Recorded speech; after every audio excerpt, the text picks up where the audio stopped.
Good evening, everyone. I'd like to call the Town of Rochester Town Board May business meeting to order. If we could all stand for the pledge to the flag. I pledge allegiance to the flag of the United States of America and to the republic for which it stands, one nation, under God, indivisible, with liberty and justice for all. Councilman Alba? Here. Councilman Coleman? Here. Councilman Sneeseth is absent. Councilman Nguyen? Here. Supervisor Noen? I'm here.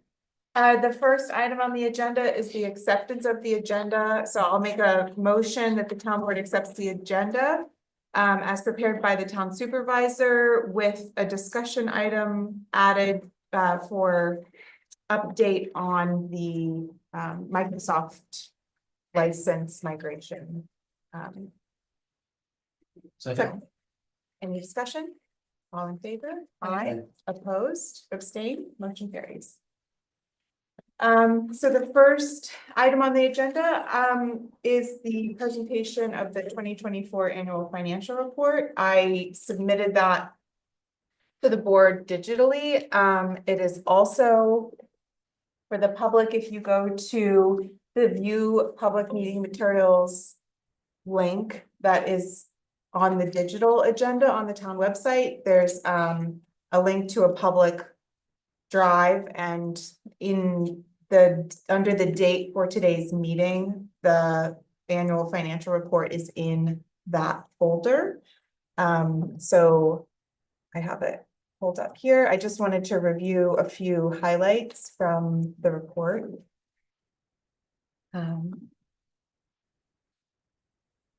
So first, I would like to thank all town departments for putting up with me while I learned the ropes in doing this financial report, but especially my bookkeeper, Stephanie, who it turns out is very, very accurate in her entries.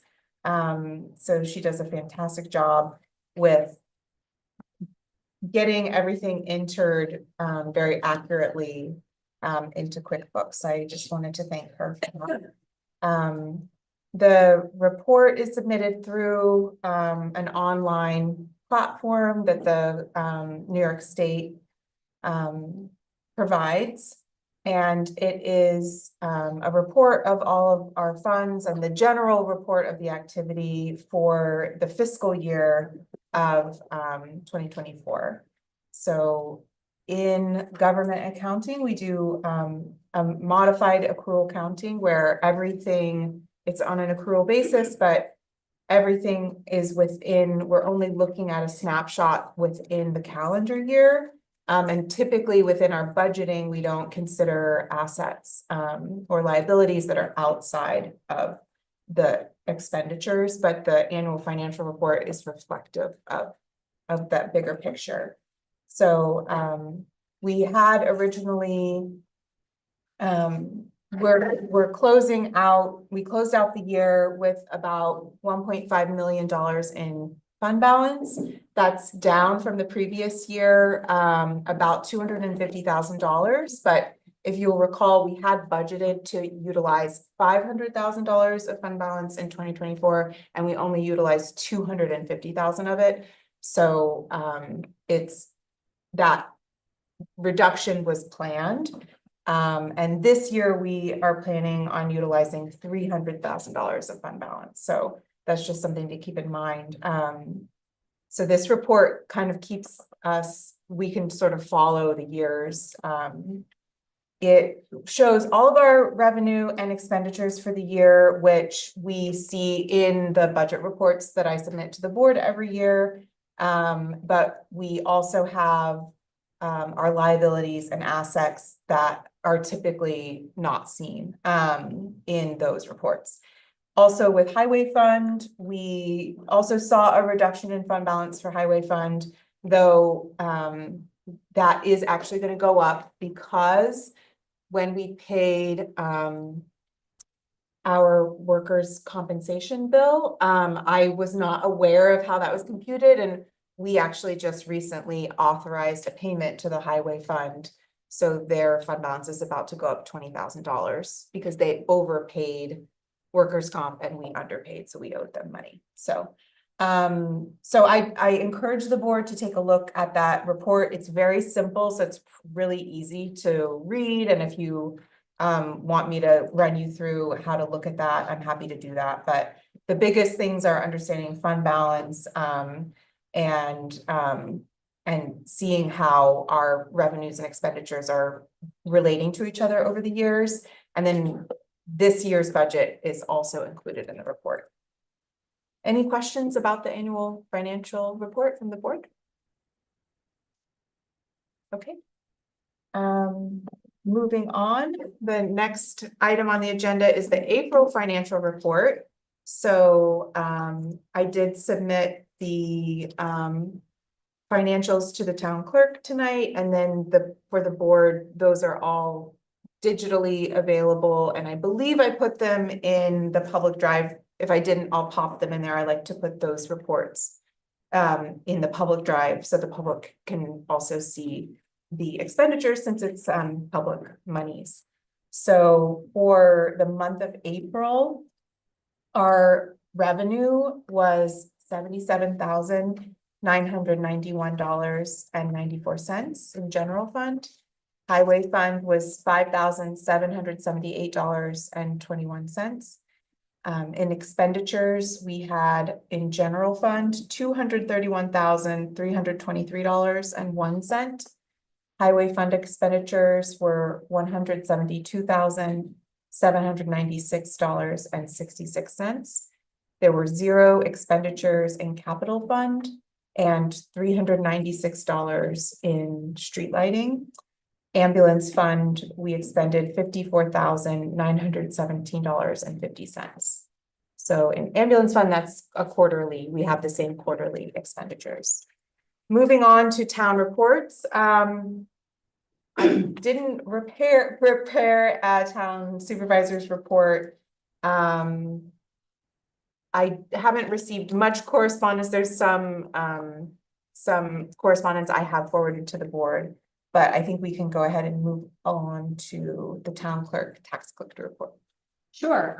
For the month of April in town clerk, $68,979.77 were collected. Unpaid notices are out for the last month for tax collection, and we will be closing that out early June. Our in-house records keeping project will begin on Monday. We have our 3rd deputy starting Monday morning, and he'll be training in DocuWare and kind of overseeing Courtney for a few days. And that's a project I'm really looking forward to. It's long overdue, and we're moving in the right direction. So that's all I have to report. Great. Then for the highway report, we actually have Deputy Superintendent Jared Thunberg here. Jared, would you like to join us at the table? On tonight's agenda, we do have an agreement. So I would really like to thank Jared for being here. I've also reflected two parents out of the household are here tonight, so we really appreciate you being here. I asked Jared here to just talk us through the 284 agreement. Do you want to have a paper copy of it? Sure. Okay. Yeah. This is the one that you submitted, the updated version. Thank you. I emailed the updated version. Did I email the updated version to you? Okay. Okay, Do you want to go right to that, or you want to do the report first? you can do your report first. That would be great. Okay. Thank you. The Stony Hill Road pump, which has been ongoing for several years, is finally complete. New control panel and floats were installed, and with all this rain, everything's been working great. I've been keeping a close eye on it and no issues whatsoever. The sweeping for the summer or for the spring is done. The rented sweeper has been returned, thank God, because it was a headache the entire time it was here. Nothing but breakdowns. What else? Soon we'll be starting paving. We have been changing some culvert pipes already. We're gonna be doing more and get ready for all the roads that we're gonna be paving, which I'll talk about here. Excuse me, what is the Stony Hill pump? The corner of Towpath Road and Stony Kill Road, there's a pump, it's a sump pump. Cause the water lays in, it's like a big pond down there and it floods out a couple of houses. I don't even know when it was put in. It's been 94. 94 it was put in. And we've been maintaining it ever since. We've actually had to change 2 or 3 pumps It was failing chronically constantly. and they're about $10,000, so we replaced 2 years in a row. And that's when you decided to investigate it further. Yeah, so we changed the control panel and the float system down in there. And knock on wood, ever since, everything's been going great. Where does it dump the water? It brings it all the way up to the series of catch basins that run right out of Main Street and right into the Rondo. So it runs right into the county pipe system. It runs down Main Street.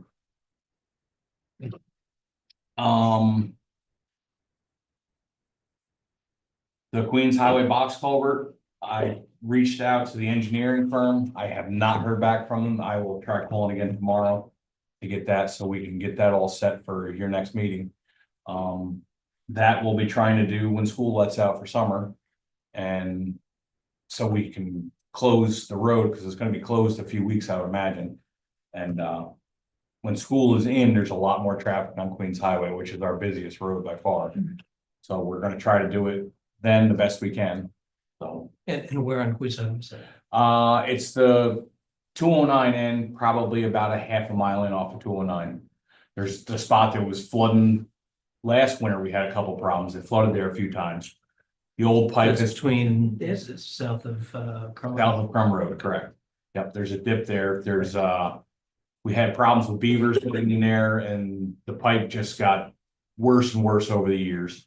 And we're gonna try to we're putting in a 9x11 box culvert. And hopefully that'll cure the beaver part of it. They won't be able to dam it up quite so much. So that'll be taking place soon. Yeah, then they come downstream Rochester Creek and in my backyard. They've really been a headache for us, Incredible, for sure. yeah, They're destructive, but they are a pretty cool Yeah. little animal. They Yeah. are. gotta give them respect, but yeah. And the 284 agreement. Can I just, well, I think we're gonna talk about all the maintenance, but for just what Jared was saying about that box culvert. So we authorized the engineering expenditure at our last meeting. We did a budget modification. They are preparing a bid package for us. So Who's our they? Sorry. Peak Peak Engineering. Engineering. So they're both coming up with like how this, it's a really huge culvert that's been behind the highway garage, but it's huge. So how that should be installed, what is involved, they're gonna come up with the specs. But part of what they requested is that they are going to do the bid package for us. So question, if we don't have the plans from Peak Engineering, how do they buy that was the size of the culvert determined? We bought the pipe ahead of time, and then we decided instead of just doing a wing and a prayer and putting it in, we want to have them professionally engineer it. And then just because of the specs, the amount of the stone bed underneath it and the compaction and all the other stuff that goes along with it. We just thought it would be a better idea to somebody that knows what they're doing. Okay. A round culvert pipe, we do them all the time, but Yeah. something this size, we thought it would be better to have somebody else that knows what they're doing. So I'll be sending, as soon as we get that, I'll be sending that, and just in terms of the timeline, we're hopeful that it might be at our next meeting, but if the board wants to take more time with looking at that, we can, but we want to open it up and be able to receive bids like in June, so that we have an opportunity to do it in the window that works best for traffic. The last we spoke, it was about 2 weeks ago, and he told me about 2 weeks, so. Yeah. We So- should be really close here. But that's just something for the board to be aware of for the highway. We'll want, as soon as we get that, we'll want to move forward with that bidding process and the selection process. And I would like you involved in the selection process. Absolutely. So. Okay, sorry. That's all right. And then the 284 agreement, We plan on Pug Mill paving Lang Road and Van Tine Road this year. We're gonna do a 1.5 mile section of paving on Old Kings Highway. Fiber mat, which is like an oil and chip type of deal. You're sealing the road more than anything. But this has actually got fiberglass shredded in it, and it actually holds up pretty well. I think it's about 1 mile we're doing on Upper Cherrytown Road. And then we're gonna chip seal different roads, Clay Hill. Pieces of, or all of Clay Hill, a piece of Medicons Road, Lang Road and Van Tine Road, Which end time? off of Queens Highway. Yes, there's several. I think there were 3 way back when. Two. Just do it.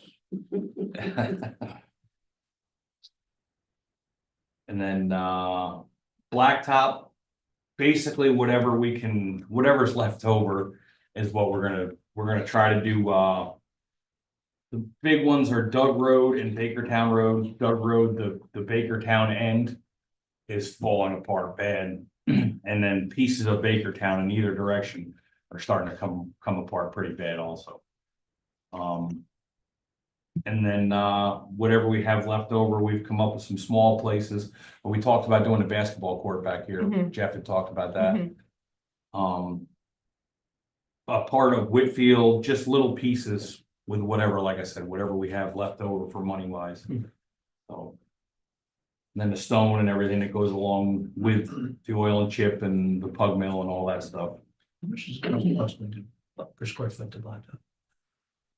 I'm not 100% sure. It all depends on the different kind of stuff you use.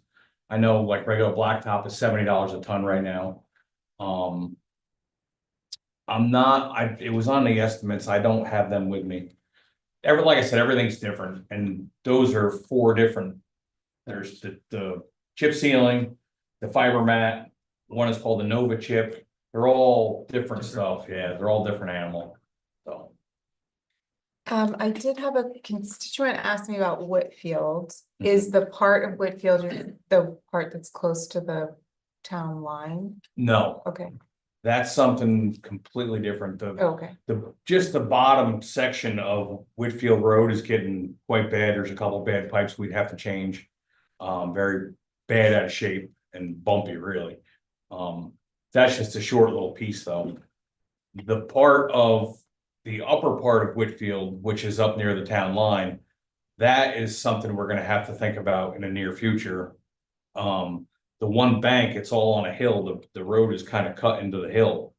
And the low end of it is starting to really erode, and part of the road is actually starting to go now. Mhm. So, but that is gonna need something serious. That's gonna need some kind of a retaining wall Mhm. or some kind of stabilization to go on with it. That's another spot we're probably gonna need an engineer and a little bit of help with that one, because that's gonna be a big job. Okay, so that might be something we have to do an amendment depending on. Or for what- next how- year, oh, for or, next year. Okay, yeah. okay, Yeah, we should get the engineering done now. if we can. Get the ball rolling now. Yeah. Yeah, yeah, probably wouldn't be a bad thing. okay. There's a lot of things, a lot of our big culvert pipes, the bottoms are starting to rot out and. Bridges, things like that, we're gonna have to really think about. Do we have a list of those prioritized and what you think are like the major, As far as what, the roads or the bridges or all of it? Well, I could try to do something. I haven't really done anything. The priorities that, as far as roads, paving wise, is what we're gonna do this year, obviously. Yeah. I guess I'm thinking like if our roads in general are, this winter really beat them up quite bad for some reason. Yeah. We lost quite a bit this year.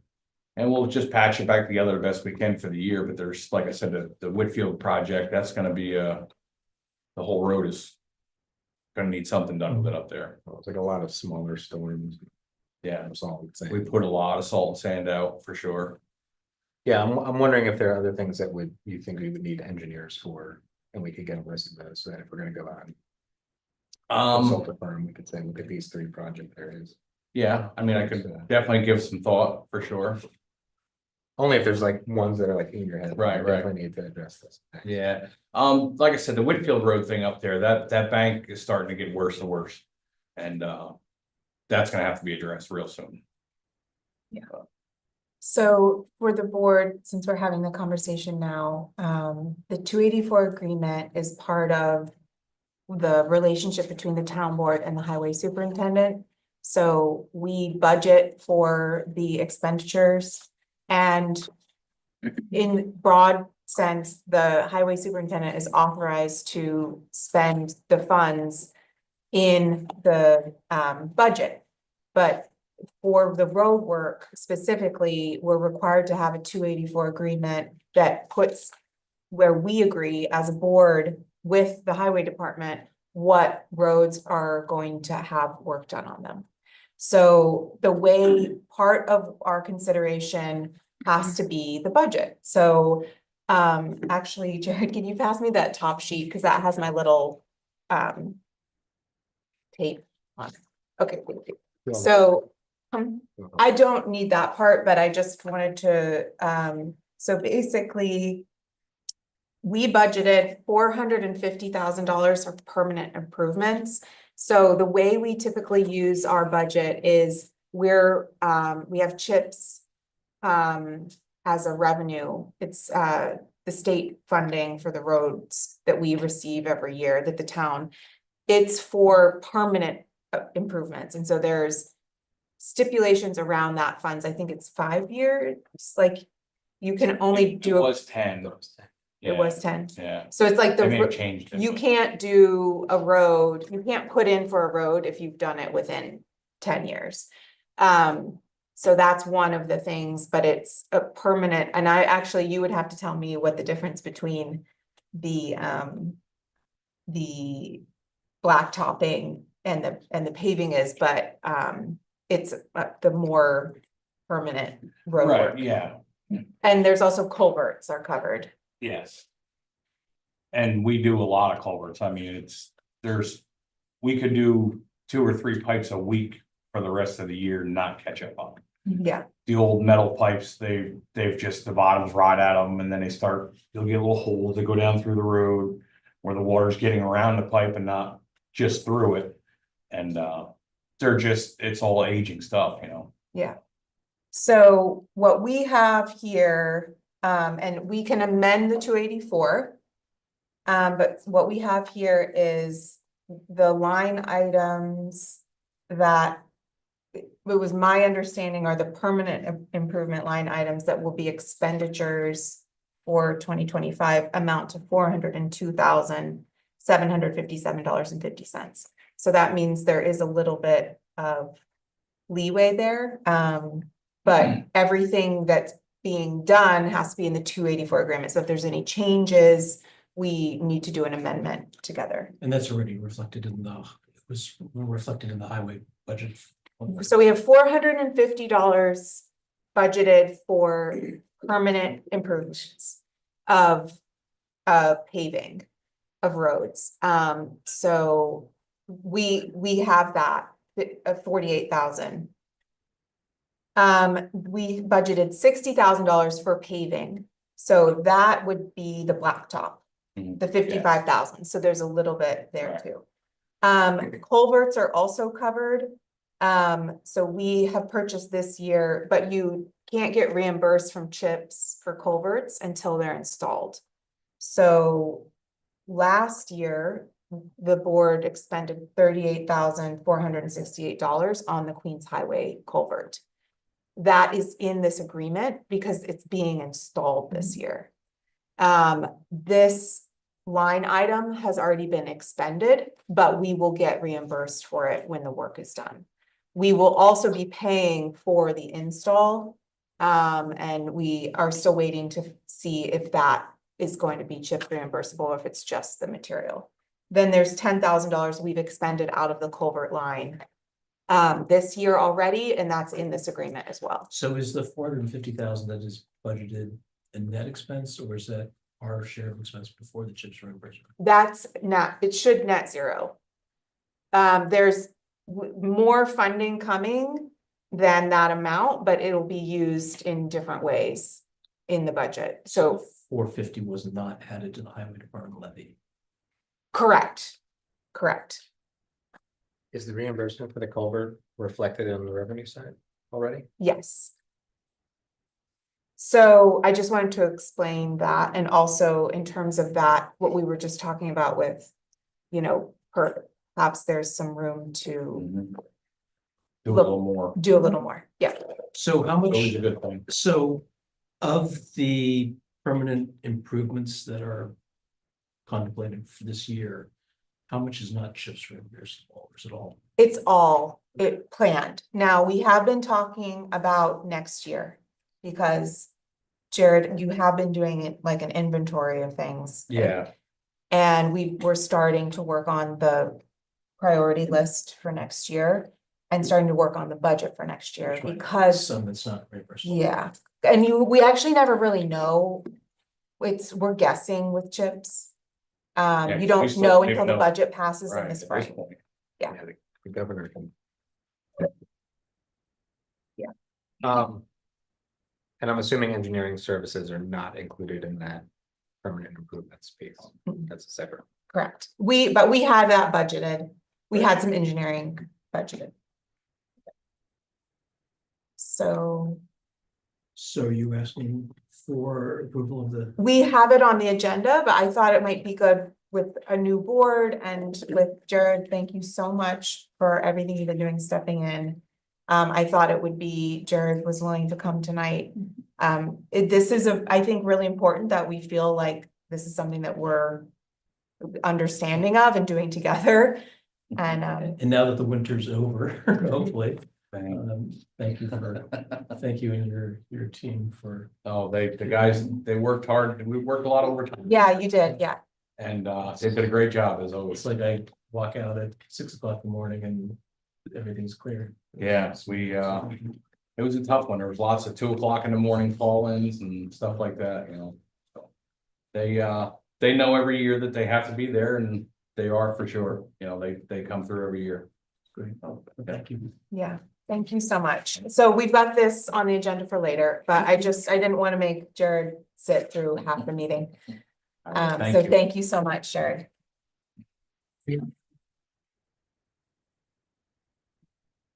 Dave? I'll stay for a little while.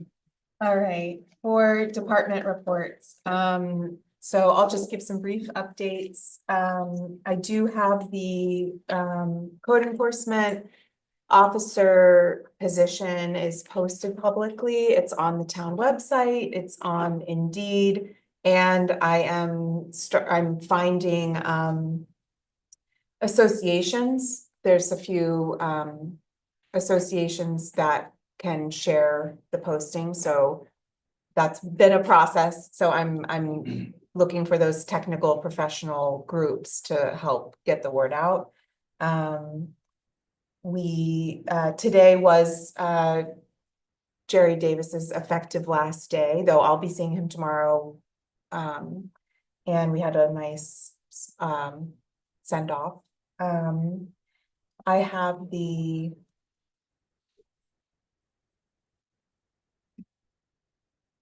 constabulary report. Oh, woohoo. How many? Happy retirement. 20 years. Yeah. We will do an official recognition of service, but turn my phone off. But I did not have we usually do something at a meeting, but we will do that at a later date. What were you gonna ask? I asked it. How many? What? Oh, how many years? I'm sorry. 20. Let's see. Then I have the constabulary report and I have a report from the assessor, which I don't believe made it in my, let me see. But what I can report from reading the report from the assessor's office is the tentative rule has been published. And that Ulster County will also have that reflected on their website, but it can take a few days. So, the assessor's been meeting one-on-one with people, over the next few weeks. So change letters have been sent out. I believe so. I don't know the entire process, and I don't have his report in front of me. I apologize. I think I left it on my desk. So that we have grievance day coming up, on the 27th. So that's Tuesday, that's here. So they're preparing for that. The assessor and our assessor's aide will be here, but it's the Board of Assessment Reviews meeting. So they'll hear from the public and that's open, but people can make appointments. So it's scheduled from 4 to 8 here at the community center. And the GAR Associates reval is in process. Last month, they did have the car coming.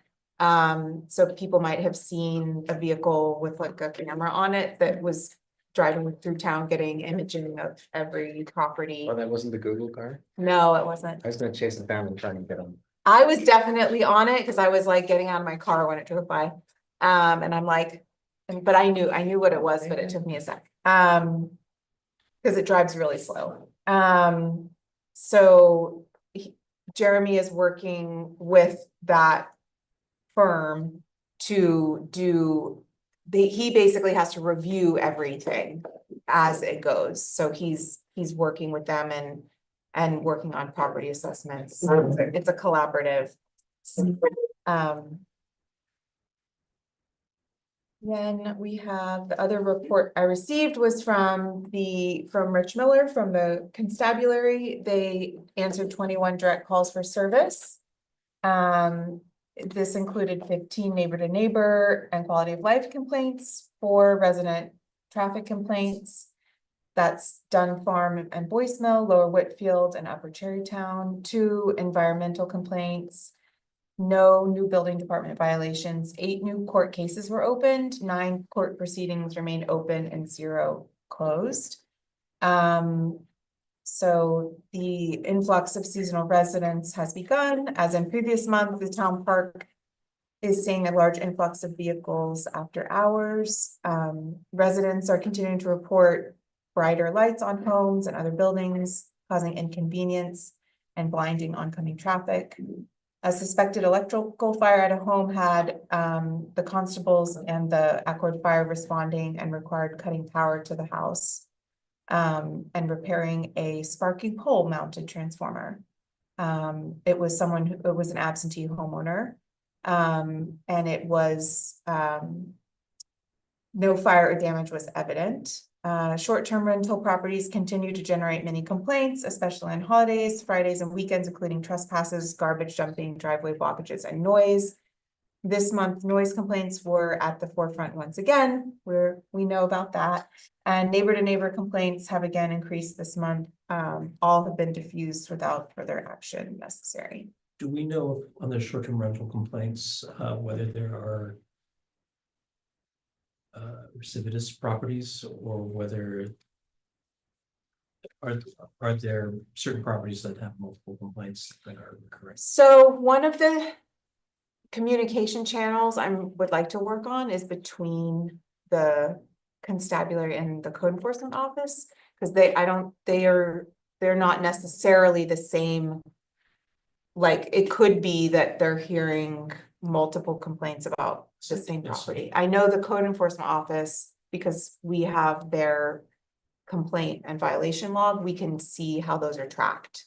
But in terms of the report, I'd have to check in with Rich about how those are being tracked. Well, there was one month where he provided a report, like an Excel, Mhm. and that was helpful. Okay, It'd be great if that were just practice. yeah.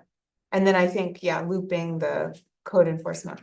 Or that could be Yeah. one Yeah, log. yeah. Okay. So that's all I have for department reports. So now I'd like to invite John Messersmith to the table. Chair of our ECC. John, you can sit in that chair, this green chair here. Okay. Yeah, A good one. And then one thing that I just realized as I was reporting on the Board of Assessment Review is that because we have a full-time assessor, we had to move the grievance day to the Tuesday, the 27th, which is a BCC meeting. So Oh. we should, I will contact the fire districts Okay. and reserve one of those spaces, and then we'll just have to put a notice out. All right, sounds good. Okay. All right. Welcome, John. Okay, so yeah, we invited you because we had had these discussions about public events at the watershed property and felt like it would be a good idea to just have a more open discussion Yeah. about that property, sort of catch the board up. We're a completely different iteration of a board from when that initiative started back in 2020. Or in 2021. So I think it would be good for us to just sort of, with new eyes, look at the thoughts around that property and what the board would like to see. And we might not come to a firm agreement tonight, but I thought it'd be good to open up the discussion. Sure, yeah. Do you want me to give you ecological benefits of it, or you just want? What do you want to Just a know? description of the property. Okay. What it's used for, what you want to use it for, what you want to have access to. Okay, so, And how and frequency and basically what your vision is for. okay, a certain number of years ago, they tore down, I don't know, 10 or 15 acres of trees to put up the solar panels on the south facing slope. And unfortunately, they didn't do anything on the north facing slope because there's some old growth trees. The designation for an old growth tree is anything more than 24 inches in diameter. So there's probably, I don't know, 10, 15, 20 possibly on this side of the river, and there are more on the other side of the Mill Creek that I haven't seen, but I've heard about. The property is part of a wildlife corridor. It could be a wildlife corridor from the Catskills to the Shawangons. It's sort of a minor, there's some fragmented habitat there, but it still could be, especially when you consider 10 years from now in the future, when people are going to start moving in even more densely populated. So the old growth trees are extremely valuable to habitat, to birds, pollinators, as you know, squirrels, animals, things like that. And they're in danger. How large is the side on the south side that you're talking about? 35 acres. And that's including on both sides of the Millbrook. Those So are forested, is 35 acres or the entire parcel? I believe the whole thing is forested. Yes. The side of the hill that I've seen on this side of the creek is kind of split in half by the creek. And that's on the slope, and there's natural wetlands, probably springs coming out of there, but it's a pretty good water flow coming through there, going down the hill and then flattening out. But the 35 wasn't included, so. Count. No, that's just this Ju- parcel. Just the Is parcel. there a means to cross the creek? Fallen trees. And I don't believe it's that deep. I haven't been across there, but it's completely covered with invasives on the other side, so you can't get through anywhere. And probably half of this side of the creek is also covered with rose and barberry and things, you can't get through it. And vines climbing up the trees and snapping them off at the top, and as you've seen all over the place. So, you know, to preserve it, there's two reasons. One is for the ecology, to save the trees and to save the corridor so that animals can use it. And the other one, I believe, would be to preserve it for the public. I think people live here because of the natural forests and mountains and streams, and people move here for that. And we don't have any preserve or park or any place where people can walk down hike down trails. Like we have the rail trail, but it's, you know, joggers and bicycles and dogs, but there's no really natural place that you can walk through the woods. So, that's the value of it. And the ECC has a value also. Short term, like, let's just say, like, it would be great to have it be public, but that's 5 or 10 years into the future, because it's gonna take a lot of money to get rid of all the invasives and to place trails. But we can use it, we can establish a baseline for the habitat that's there. And we can use it for scientific study.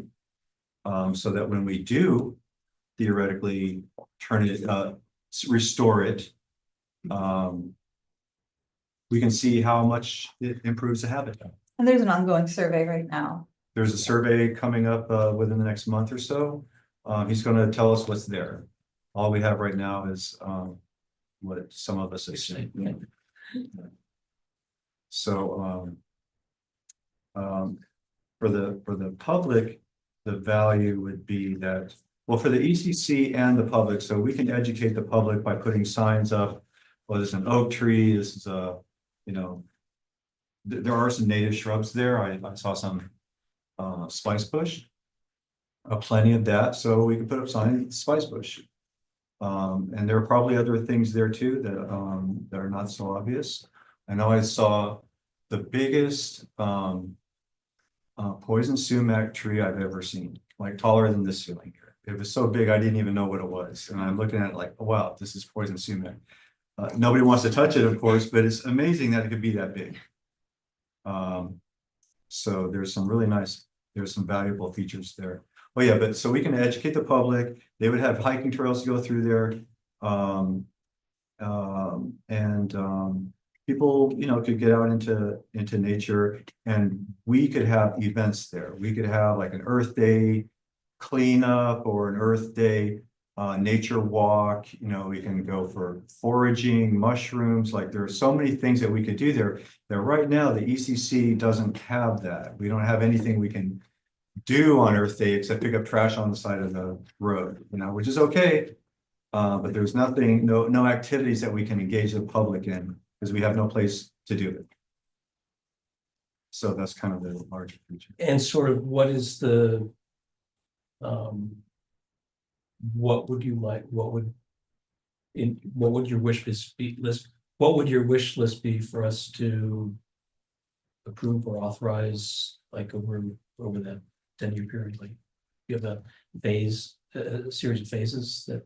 Yeah, I laid out some phases. We applied for a grant a few months ago, and I laid out a pretty comprehensive plan for that.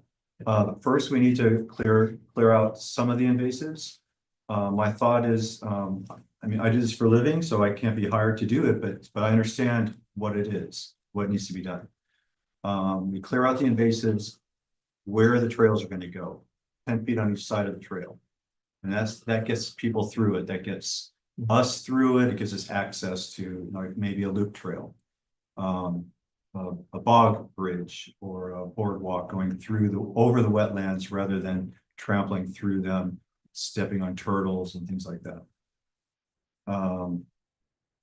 So that gives us access, and then gradually opening up areas that are of interest, clearing out the invasives in those areas.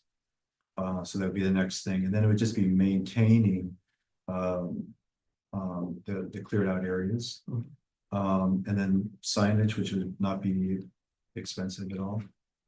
So pretty minimal infrastructure in terms, we're not looking to clear out, put picnic tables and. No picnic tables, maybe a bench here and there, you know, maybe a fallen log could be just cut with it should be very rustic, I'm thinking, Yeah. you know, but fallen log, cut it, turn it into a bench to overlook, because it's really beautiful. It's a really tall hill, and there's a really dark forest where there's not a lot of invasives, and you look over the Millbrook, and it's just really a beautiful, serene, open scene with birds. I mean, it's just really not a lot of birds, but enough. You know, it's just really a beautiful place. And I'm happy to take anybody there who wants to go and walk through it and show you what really is there. I know that I was there the first time I was there. We had 4 or 5 people try to wrap our arms around a tree, and we could not get across the tree. That's how big that tree was, bigger than this table. That's like 300, 400 years old. I have not been able to find it since then because I can't get around in there. But I assume that Michael Gage, I think his name is. I assume he's gonna find it. And there's another one that's as big as that has fallen down, that's dead, that you can see right up at the entrance. So for short term, we want to create or talk about a process for access. Access for the ECC, which we have. Right. We have permission to do that. We have Yes.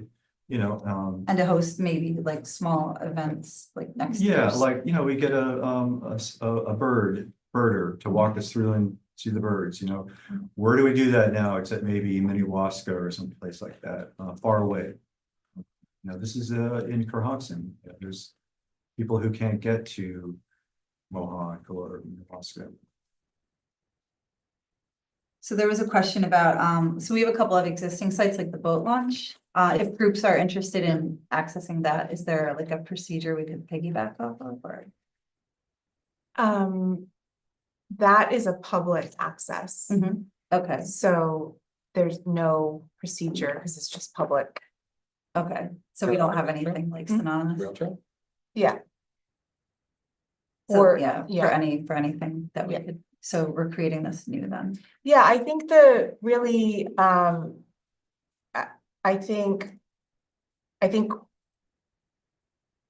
we're maybe skipping ahead a little bit, like to start talking about that specifically, but I think we need to, I think it would be nice to have, well, first, we do have Michael Gage coming in a couple of weeks.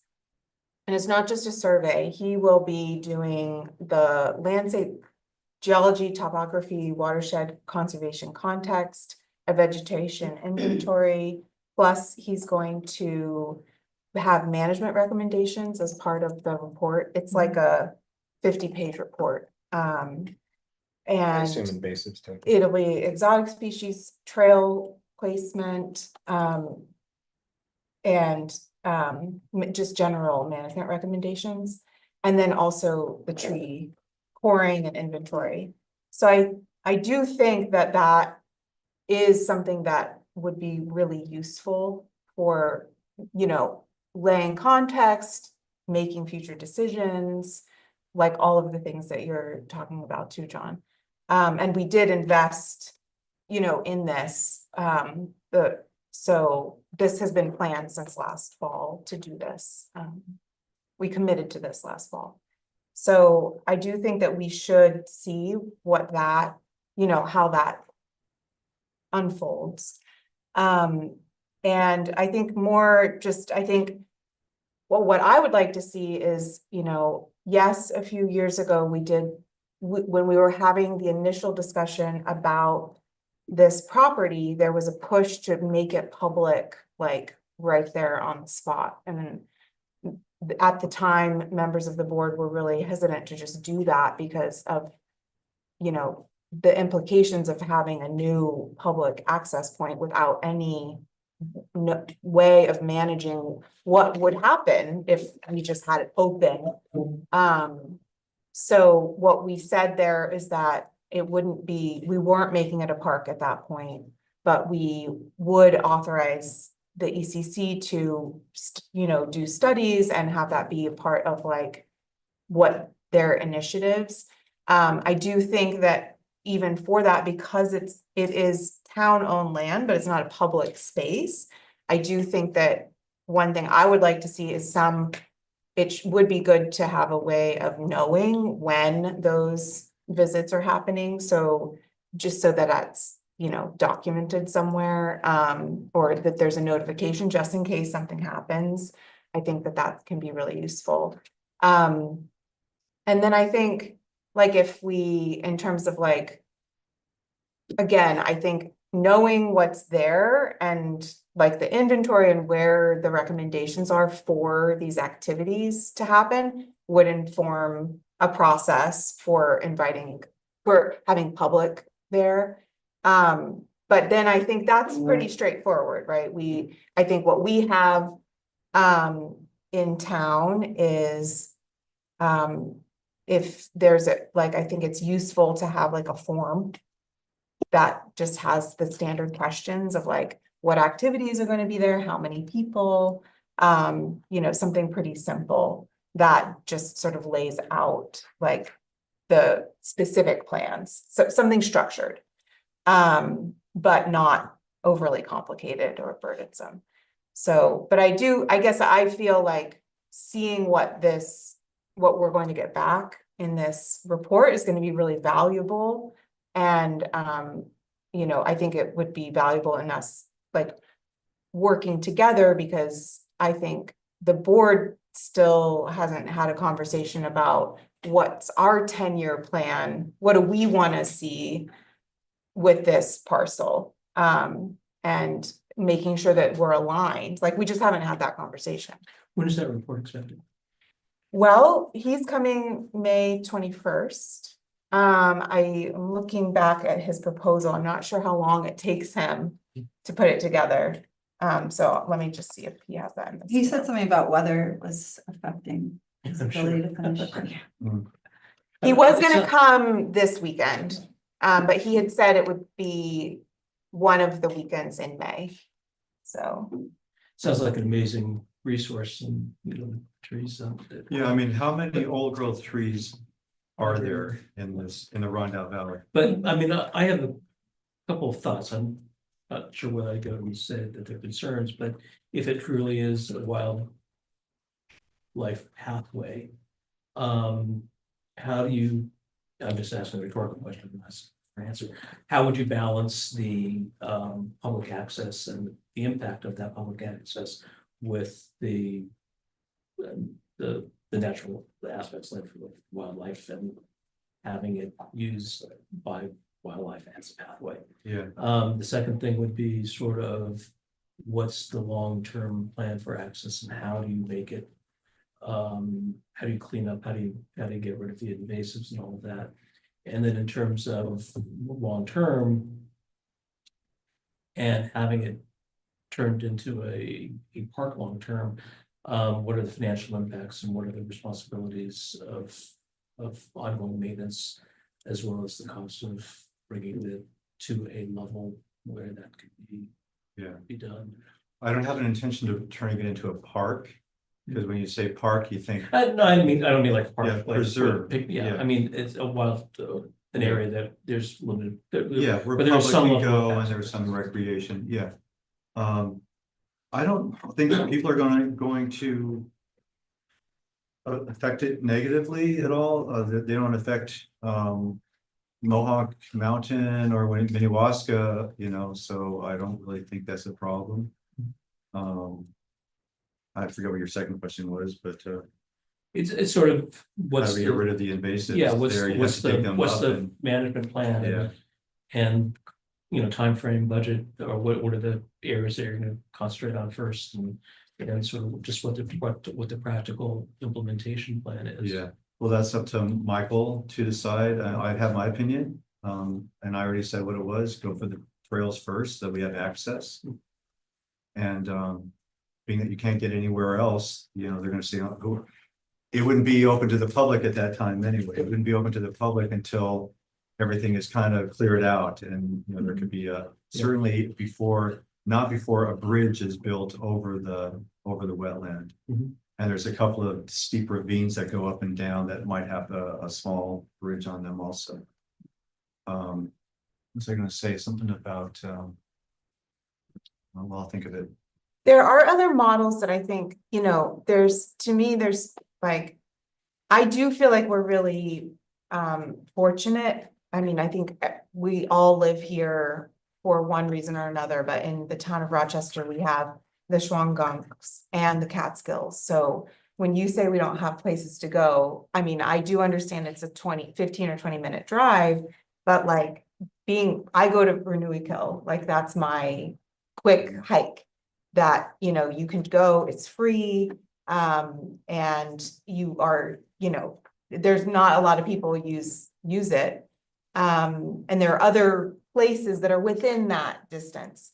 But then you go to a place like New Paltz, for example, that has some smaller scale sanctuaries or preserves. Like, I think Yeah, if the we think of Millbrook. it, in that way, like there's the bird sanctuary, like that's a model that is is exciting to think about creating habitat that you can invite the public to, but maybe there's like a restriction around access hours but like you're saying, that's years away, and I think where we're coming from is like, how do we do this? Because I think many of those places, there's partnerships. And the town is not necessarily, and I think you're well aware of this. I don't think I'm telling you something you don't know, but in terms of building up, how are we going to not just remove invasives, but maintain the ecosystem that we're trying to encourage? And then in terms of the financial implications of taking on a project like that. Yeah, I think as we move forward, see what the report says, I think that will shape.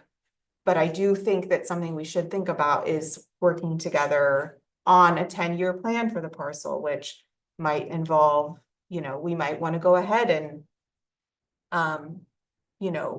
think about what that might look like in terms of like a 10-year plan. Because I think that's the thing that's going to help. I think we've had like ideas every year, but to see like if we had a shared vision of like what we want to do and what we want to see, then we can shape out like how we want to proceed. But in the short term, I mean, I in principle, I would have no objection to allowing them to go on and start to look at cut past to the extent that you can get in and see what's there to develop a longer term plan. If that's what you're asking for. I'm not asking for that because we can't get in there. We're not doing anything with it right now. I'm asking to I'm really here to answer your questions and to let you know what our vision is, and to let you know how that is kind of a valuable resource. However that happens, and also to know really I don't care so much about the procedures for allowing public access, because that's not going to happen for a long time. I care more about the procedures for working with you all to turn it into a preserve. Like, is it an official preserve? Like, is it just something that people are calling it right now? Yes, But it is just something that people are calling it right now. So what are the procedures for turning it into the watershed preserve and to implement the plan or any plan, a combination of our ideas, my ideas, yours, Chris Hewitt, how do we do it? Tell us how to do it and we'll do it. This might be a good topic for the Funding Futures grant, if we get it, might be interesting. to Think about. But I mean, I really think there is a need because we're already spending town resources policing private lots like the deep water swimming hole and. There are also lots of conservation grants that are available Yeah, from the Yeah. Land Trust Alliance and the DEC and. Yeah, I mean, Millbrook Preserve, they somehow got, even though it's a town property or they bought the town property, but they also have a nonprofit. So somehow they melted the two together. That's an option too. We could maybe sell it to OSI. I don't know what the answer is because I don't do this, but if there's a desire on your part, then we could figure out a way to do it. So it sounds like the plan is to get the report, see what the report says. You review it and maybe then we start having a discussion about possible plans. Sure. That's definitely the first step. And there's the DEC in conjunction with the Land Trust Alliance has an annual forested lands grant program. That's, I'm sure we could get some grants. Yeah, which I think this would. I mean, even with this community preservation plan, Marbletown spent, was it $200,000 to buy the Osterhout flats? You don't have to buy this at all, you already own it. Right. And so, you're gonna have to throw some money. It does sound like an You need some amazing grants. resource and something that has a lot of potential. Since you're here, did you want to just say something about integrating OSI into the plan, the comprehensive plan? Oh, yeah, Yeah. I did, yeah, what was it, 10 years ago that they, came up with this, open space, what was it? Inventory. Inventory, yeah, and the town board, decided not to, add it to the comprehensive plan, they just kind of accepted it as a document. So, I guess my question would be, why can you, accept it as part of the comprehensive plan, and why wouldn't they? Why wouldn't you? Why do you think they didn't? I don't know if any of you were here at that time. I wasn't here, but I've read the minutes. I was here. I was Well, I didn't say- political. I think it was yeah, People think- didn't understand what it was about. yeah, I think it was there was a fear, there was a fear that it would Take that land take, yeah, out of circulation for. yeah.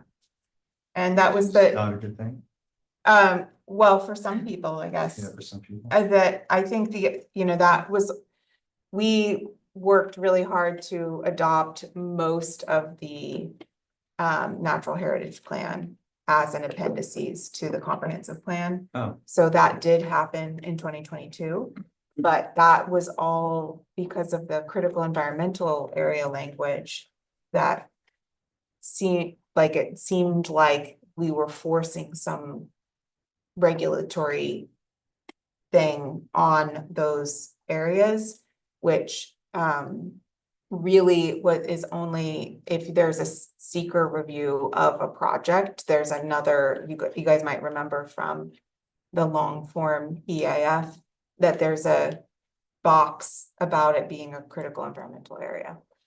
That it is just, there's like 2 additional questions Okay, asked about that. so if we want to consider it for review again, do we need to spruce it up, or who would be? Comprehensive plan needs sprucing. Yeah, I would love to do, but let me just. I just sent these documents to the Climate Smart Committee.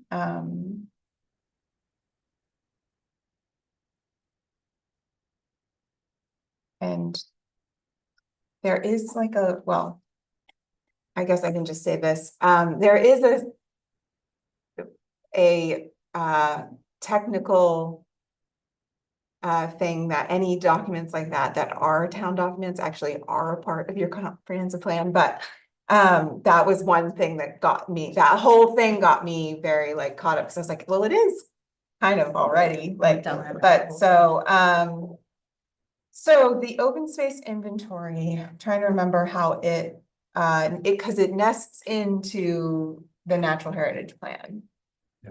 And I'm trying to remember how it does that, but this is on, I believe I've included it in our Dropbox. It's also on the town website under town documents.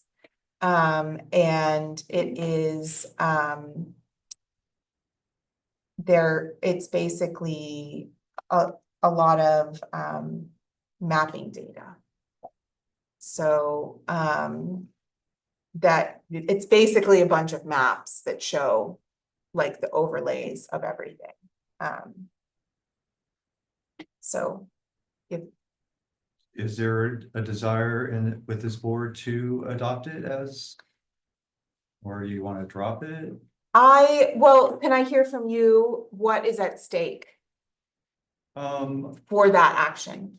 I can't answer that because I don't know what it all is. I wasn't here at the time, and a lot of things are going around our table and I don't follow all of them. So I can't really, I don't know, other than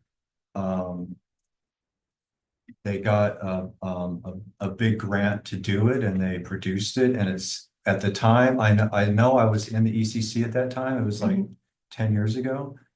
But I wasn't really following the details, but it seemed like a good thing. Like, saving the environment, but it seemed reasonable. I don't know. Was Jim around for that? Jim, no. No, No. mm-mm. I don't think So anybody, anybody- Judith might have Judith? been there. She might have Okay. been there. Maybe we could talk to her and then otherwise, like, maybe None of us ECC have reviews really it read and the then whole thing. we'll. Oh, Larry DeWitt, he might have read the whole thing. Okay, Yeah, I guess I'm not trying to, I think it's just more, I think, useful information, like the request from the ECC to adopt the open space inventory as part of the town comprehensive plan. Just what is the, like, why would we do that? Is there something that's not happening or some consequence of not doing that we're not seeing? I think that would just be useful. Yeah, that's a good question. Um, Yeah. And also, what are the implications of adopting it as part of it? Initially, also, I think when these documents were published, there was a motion to adopt them to the town comprehensive plan and it failed. It was like all of them altogether, I think. All of them? The whole board?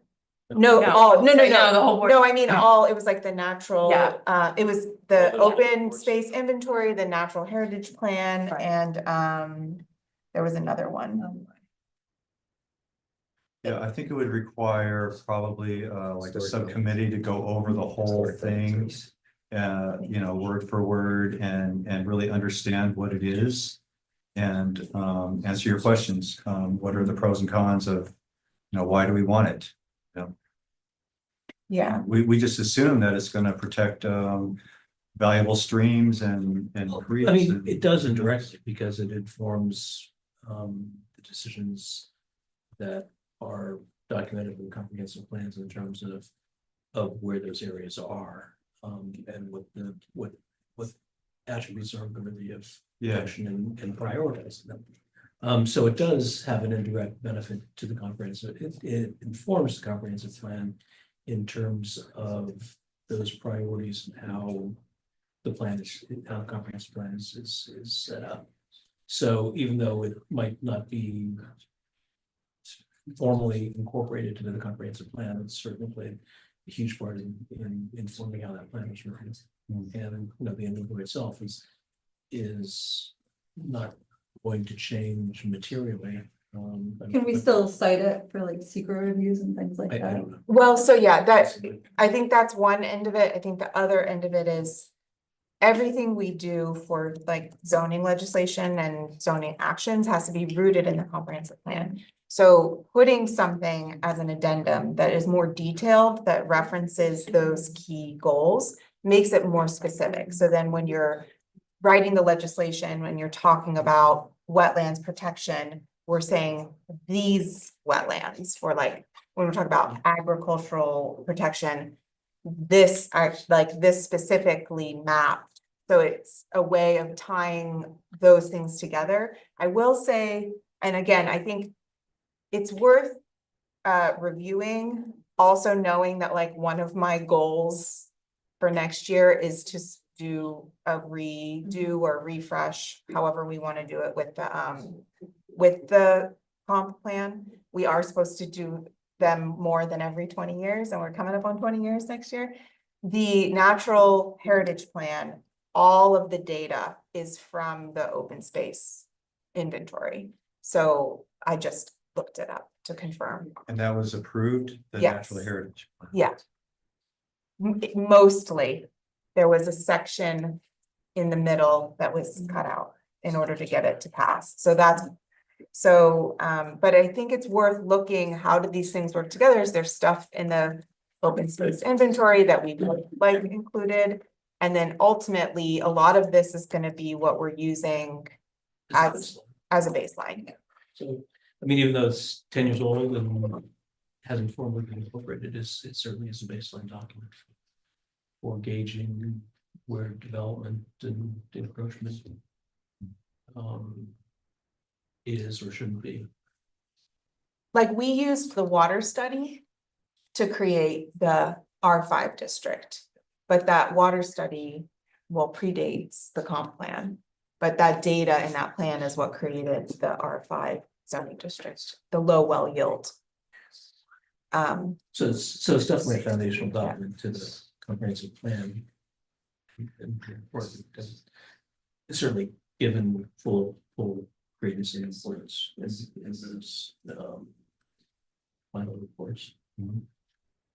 So I feel like this has been a great discussion. Thank you for coming, John. So next steps, Michael will come. I think you and I are both planning on meeting with him. Oh, you're gonna be there too? Yeah, the main work he does though, he does by himself.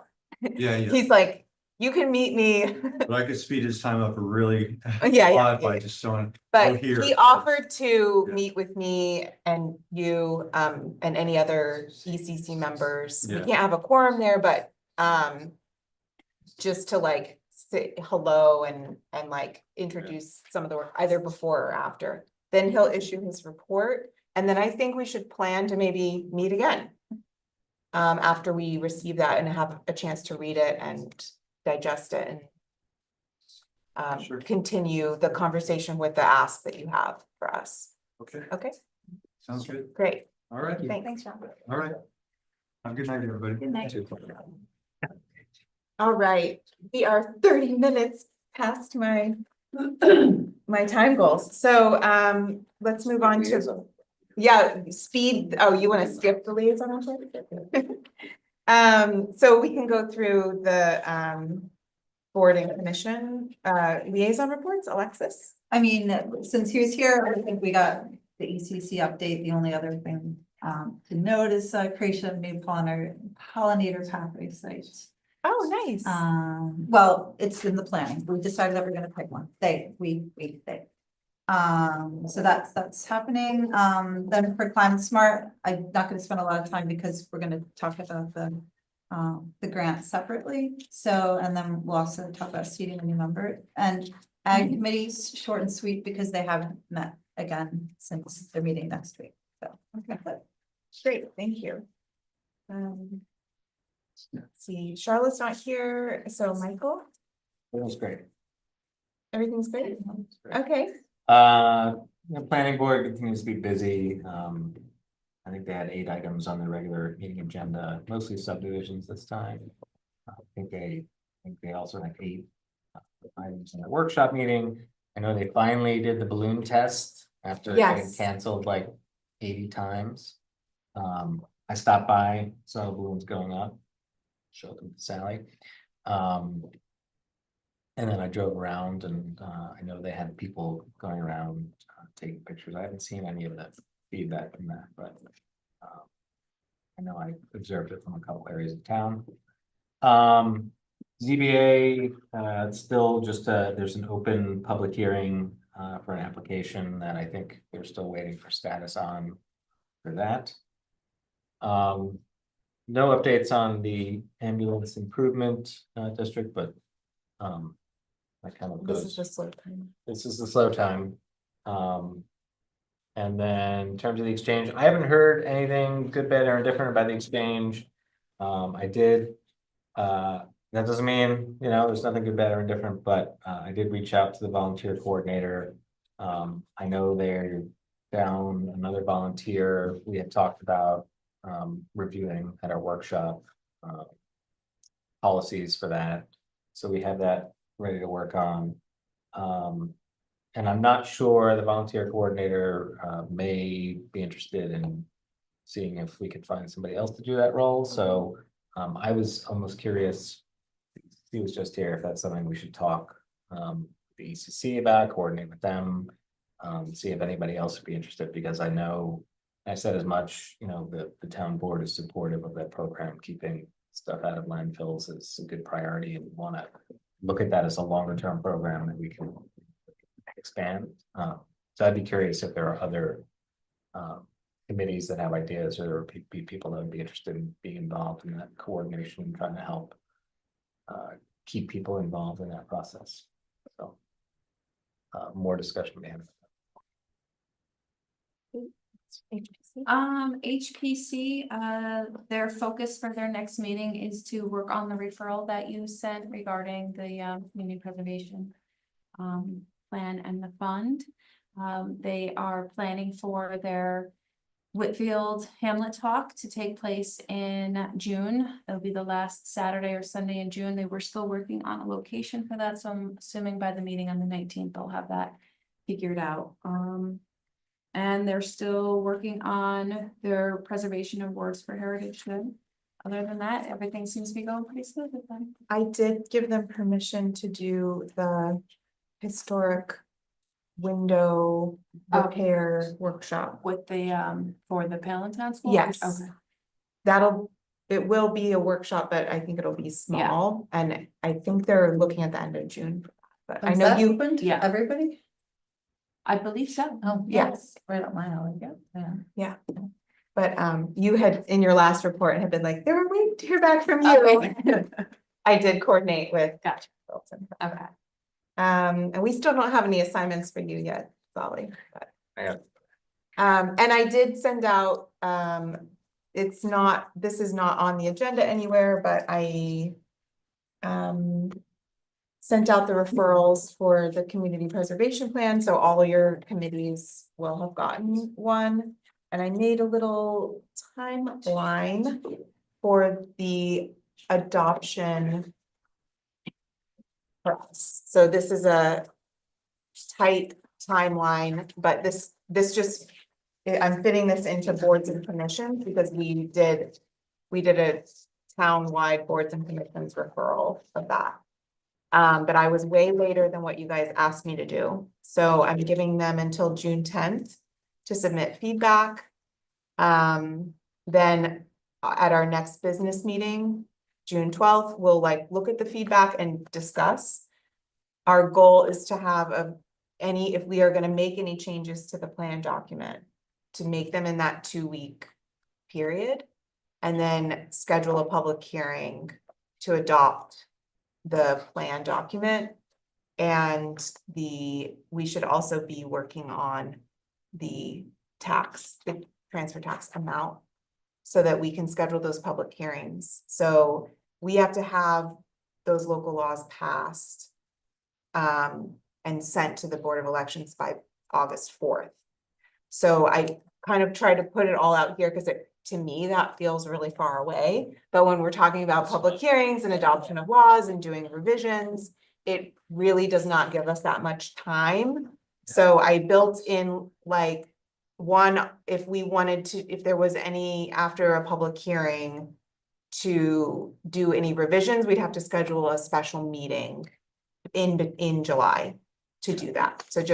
So anytime we are working on a document and we want to make sure that the most final version of it is what we're holding the public hearing on, otherwise we have to hold another one. So we still have a little bit of time to do that, but anything we're voting on, the board has to have it in hand 8 days in advance. So if after the public hearing, we wanted to make changes, we can still do that, but then we would need to schedule a special meeting so that we have the document physically in hand before we're voting on it. Now, how adopting a plan document, the local law is the thing that adopts the plan, and the plan document is the thing that we're adopting. So I'm just applying those rules to that. We don't have to do county referral on this though. So, and we don't have to do referrals to our boards and commissions. We just wanted to do that. So that's what this is. But I sent those out this week. So, just like you heard, they all got them, and I asked them all to get back to us by the 10th. So. And then my assumption, because we did all the information sessions last time. Between delivery to the county, we would schedule them prior to the election so that people could be informed about it, or what's the? Yeah, I think we should. It would be useful to have a public input. My thought, and I'm turning this into a discussion item, but I was thinking I should put out a simple questionnaire that is asking a form that's kind of similar to what I sent out to referral, but for the public, so that we could get a more concentrated feedback. But I do think there's both us passing a local law information, and then there's the like, it's gonna be on the ballot. And the thing that's on the ballot is actually the transfer tax. But I do think that we have both. We have to think about both and like how we want to do both, but. So you're thinking within this timeline, we would also potentially have some kind of feedback mechanism? It would have to be, the only opportunity to do it would be in June. Yeah. And then- so. Let's ruminate on it, and if you guys want to keep talking about it in our discussion items, we can. Thank you for bringing it to a boil. You're welcome. Thank you for nudging me. So I'd like to now move on to the public comment portion of our meeting.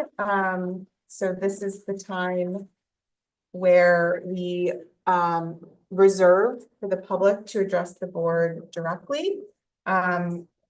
As a reminder, this should be an address to the board and not to other members of the audience or back and forth discussion. We also don't, the board also doesn't have a back and forth discussion during this period. But we do reserve some time right after public comment to address questions, and if any board member wants to request to give the floor to someone to have a to get more feedback, you may do that, but then that's sort of the end of that. Once we move on from that, we're doing resolutions. So does anyone here wish to address the town board? Right. Claire Musser, Housing Advisory Committee. Last night, we held the second of two informative public forums on the housing crisis. Each incorporated presentations by a data expert in the policy sphere, as well as representatives from other New York towns to provide insights into the solutions they pursued and implemented. These are examples that can be provided precedent and a roadmap to our own efforts here in Rochester. We also welcomed and received feedback from the community by use of interactive charts and maps, surveys, and requests for suggestions. This important input informs the work we are doing to address the housing issues in this town. We are continuing to pursue our recommendations to the board to establish a community housing fund to support a range of actions to help address the housing needs in our community. The Community Housing Fund is designed to be a locally controlled and directed effort with flexible tools to assist both owners and renters. Some housing repairs could, some examples could include a no interest or a low interest loan for emergency housing repairs or to rehabilitate dilapidated buildings. It could also be used for leverage for other public-private funds, multiplying the impact the fund would have. It would also provide payment or other, it also could provide payment, down payment, or other financial assistance for first-time home buyers, support projects that design and build community housings for sale. No, community housing is used here as a shorthand for a sliding scale affordability level. Fund projects that design, build, and or maintain community housing for rent. Rehabilitate and maintain existing buildings for conversion to community housing for sale or rent.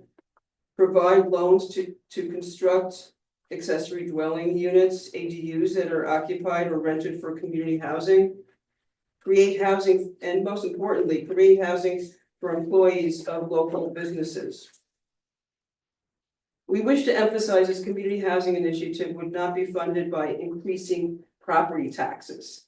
The proposal the committee has recommended includes a 1% real estate transfer tax that would only apply to homes that sell above the median price, and then only on the amount of the sale price above the median. So if the median sale price was $450,000 and a home sold for $600,000, only $150,000 would be subject to the 1% tax. The exemption, however, would not apply to more expensive homes that cost over $1 million. The town voters will have a chance to vote on the community housing proposal once drafted. But first, we need the board to authorize submission of a request for a home rule law to the state legislature. We ask the board to make the home rule request as soon as possible to move the process forward. Other local towns have also become interested in this effort, and we will work with them and the county, but we need not wait on them. We want to stress our mission of meeting the housing needs of our community and are committed to working with all community stakeholders to accomplish that mission. We do not think that the expressed low probability of the state legislature passing the home rule because of an alleged inner chamber politics should be a deterrent to giving it our best shot and pursuing it at this time. Thank you. Okay, thank you, Claire. And would anyone else like to address the board at this time? Okay, so I'd like to close the public comment portion of the first public comment portion of the meeting. Town board member time. This is your time. I'm embarrassed to say this, but did the resolutions at the county level for the ambulance, did they pass those yet? There was some in the folder. Oh, I just hadn't removed those out. That's a great But those- question. I don't think so because I did not get a report back, but I can double check. Yeah, I could look into it too, because one of the things I noticed about the language was that we're required to put a plan forward, so that is one thing that we could talk to the committee about, Okay, start thinking about. Because we need that to get the funds. any other board members? Just want to congratulate Jerry Davis on his retirement and thank him for his 20 years of service and look forward to honoring him in a more appropriate way. Yes, yeah, we'll do Here. a service recognition. I would like, I didn't put it on the agenda because, I was trying to keep us under 3.5 hours. But I do think for the next meeting, I would like to entertain beginning the process with the home rule authority for the community housing, because we have no idea how long that will take. And it looks like the state enacting legislation is probably not going to pass.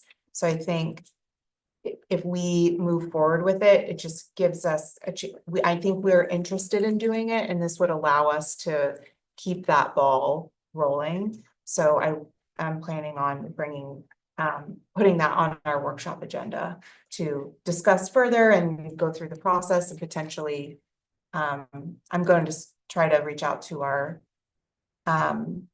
representatives and see if they're open to this for our town. So all right, we ready for resolution? I think we can go through these really quickly. Acceptance of the minutes. Please accept the minutes of April 10 and April 24th as presented. Second. Any discussion?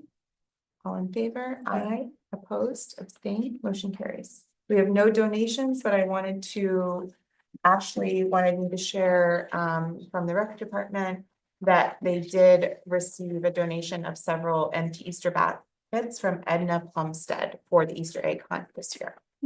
Or year after year, actually, they're reusable baskets. No, we don't. It's not financial, but I like to recognize those. So I'll make a motion that the Town of Rochester Town Board accepts the 5A 2025 abstract and approves the payments in the following amounts. General fund expenditures, $66,058.80. Highway fund, $5,750.06. Zero capital fund, zero ambulance fund. Street lighting was $193.03. And escrow fund, which is part of general fund, was $1,773.92. Second, any discussion? All in favor? Aye. Opposed, abstained, motion carries.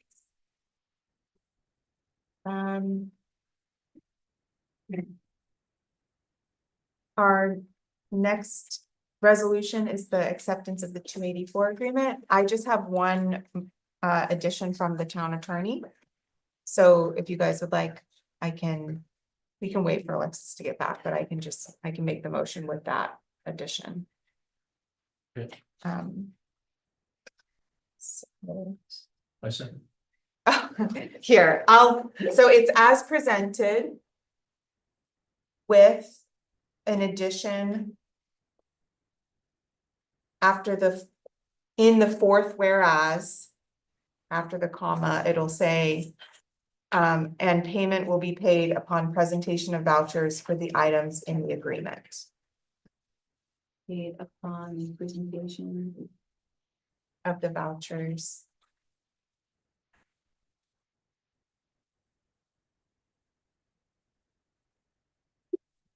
With items in the agreement. So we have a motion and a second. Any discussion? All in favor? Aye. Opposed, abstain, and Alexis. So, but these next two are for resolutions. I had circulated Alexis had provided a letter of support template.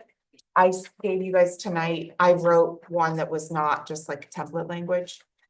So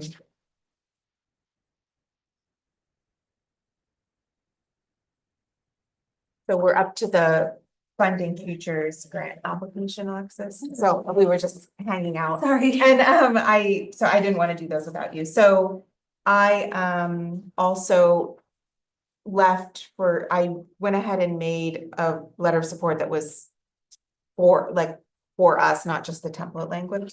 So I wasn't sure if you wanted to take a look at that, but we can start with do you want to make the motion for the authorization to submit the grant? Or do you want me to just do it? Do you want to do it just for expedition processes?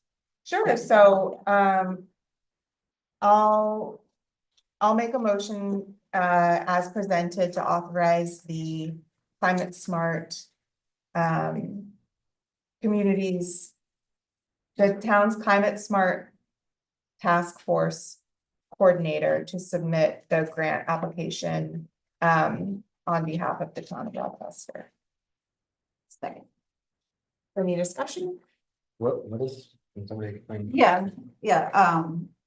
So Climate Smart has decided to pursue a grant called Funding Futures, which is has the goal of fostering conversation and exchange of ideas with the goal of identifying programs to help protect and mitigate the effects of climate change in our community. So it's 22,000, and it's really just about finding stakeholders in the communities, individuals, businesses, organizations, and identify where there can be consensus around, and then it's like a multi-stage plan, but stage one is just really about fostering conversations, and the grant is designed for towns, like smaller towns that are in the nascent stages of, getting grants around this kind of project. So I think it's pretty tailor-made for somebody like us, and they're incredibly helpful. They'll be mentoring and sponsoring and being involved every step of the way, and then teaching us how to go out and get additional grants, if it makes sense.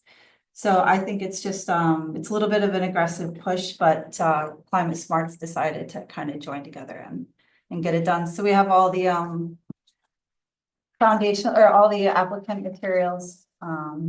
If anybody wanted to take a look at them, I can email them over, but yeah, that's just a little bit about. So we're applying for a grant that would be used for community engagement related Yes. to Climate Smart. Yeah. But that's a paper copy. We don't have it in our. folder. We don't, I did just add that it would be submitted with my review and approval. Just so because I haven't seen it, but it in and of itself, it's sort of like the program itself is there's technical assistance and training for how to facilitate these types of conversations and consensus building around priority setting. But it wouldn't be like the town board doing it, it would be the Climate Smart Task Force doing it around the work that they're doing.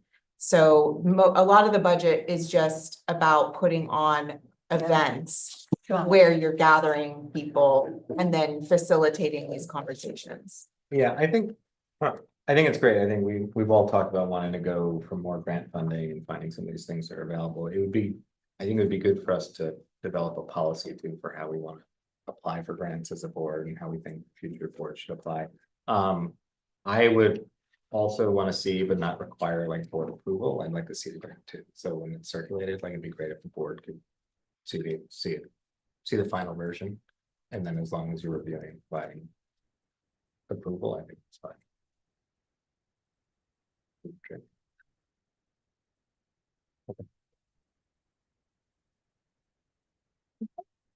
Any more discussion on that? All right, Anyway, we call the vote. All in favor? Aye. Opposed, abstained, motion carries. Okay. So the next resolution of that was just because we will be the ones who the town will be receiving the funds and doing the expenditures.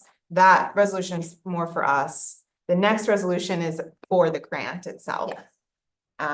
So I did, Alexis had circulated a template and I just sort of took what they were requesting in the template and I wrote it into this version, which is more about the town of Rochester. So, hopefully you guys feel okay about the letter of support. But do you want me to make this one too? That we, All right. I Sorry, can, did you have a question? okay, So I'd like to make a motion to, and or what to like. I'll do Letter it. of support, okay. We can just make a motion, as presented on the agenda to submit, a letter that the town of Rochester Town Board will submit a letter of support for the Funding Futures Grant application as presented. Second. Any discussion? All in favor? Aye. Aye. Opposed? Abstain? Motion carries. Great. So next is the appointments. The G, I want to table that one because I had follow-up that we can discuss later. And then, but we'll go ahead and do the appointments to the Housing Advisory Committee. Give me 1 second. We're gonna have 1 moment of silence here so I can get the terms.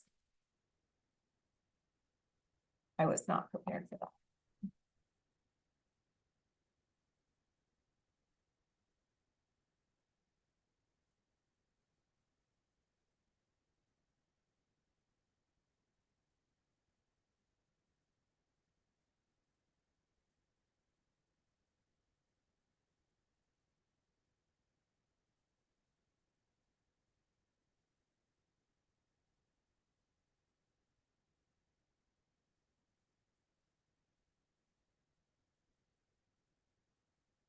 So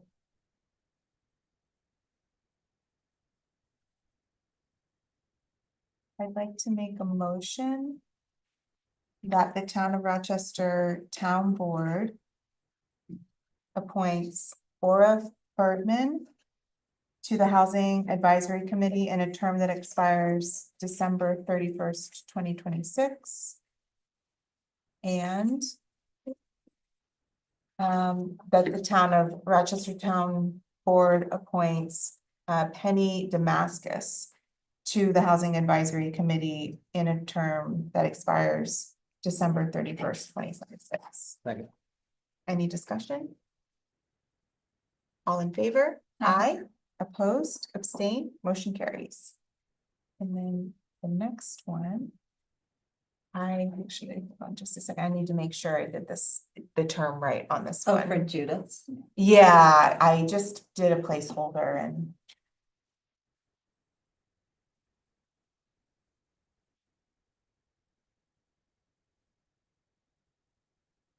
Oh, great, I got it right.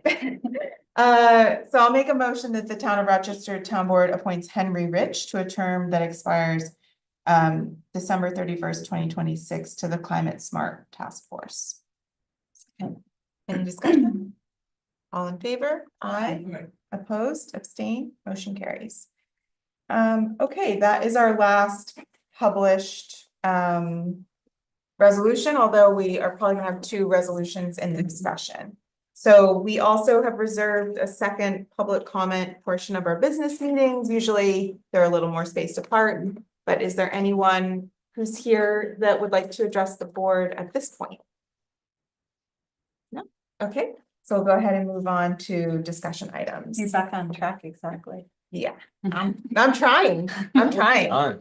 Done. So I did receive a request from our town clerk as the town historian, that the town board, co-sponsor Heritage Day.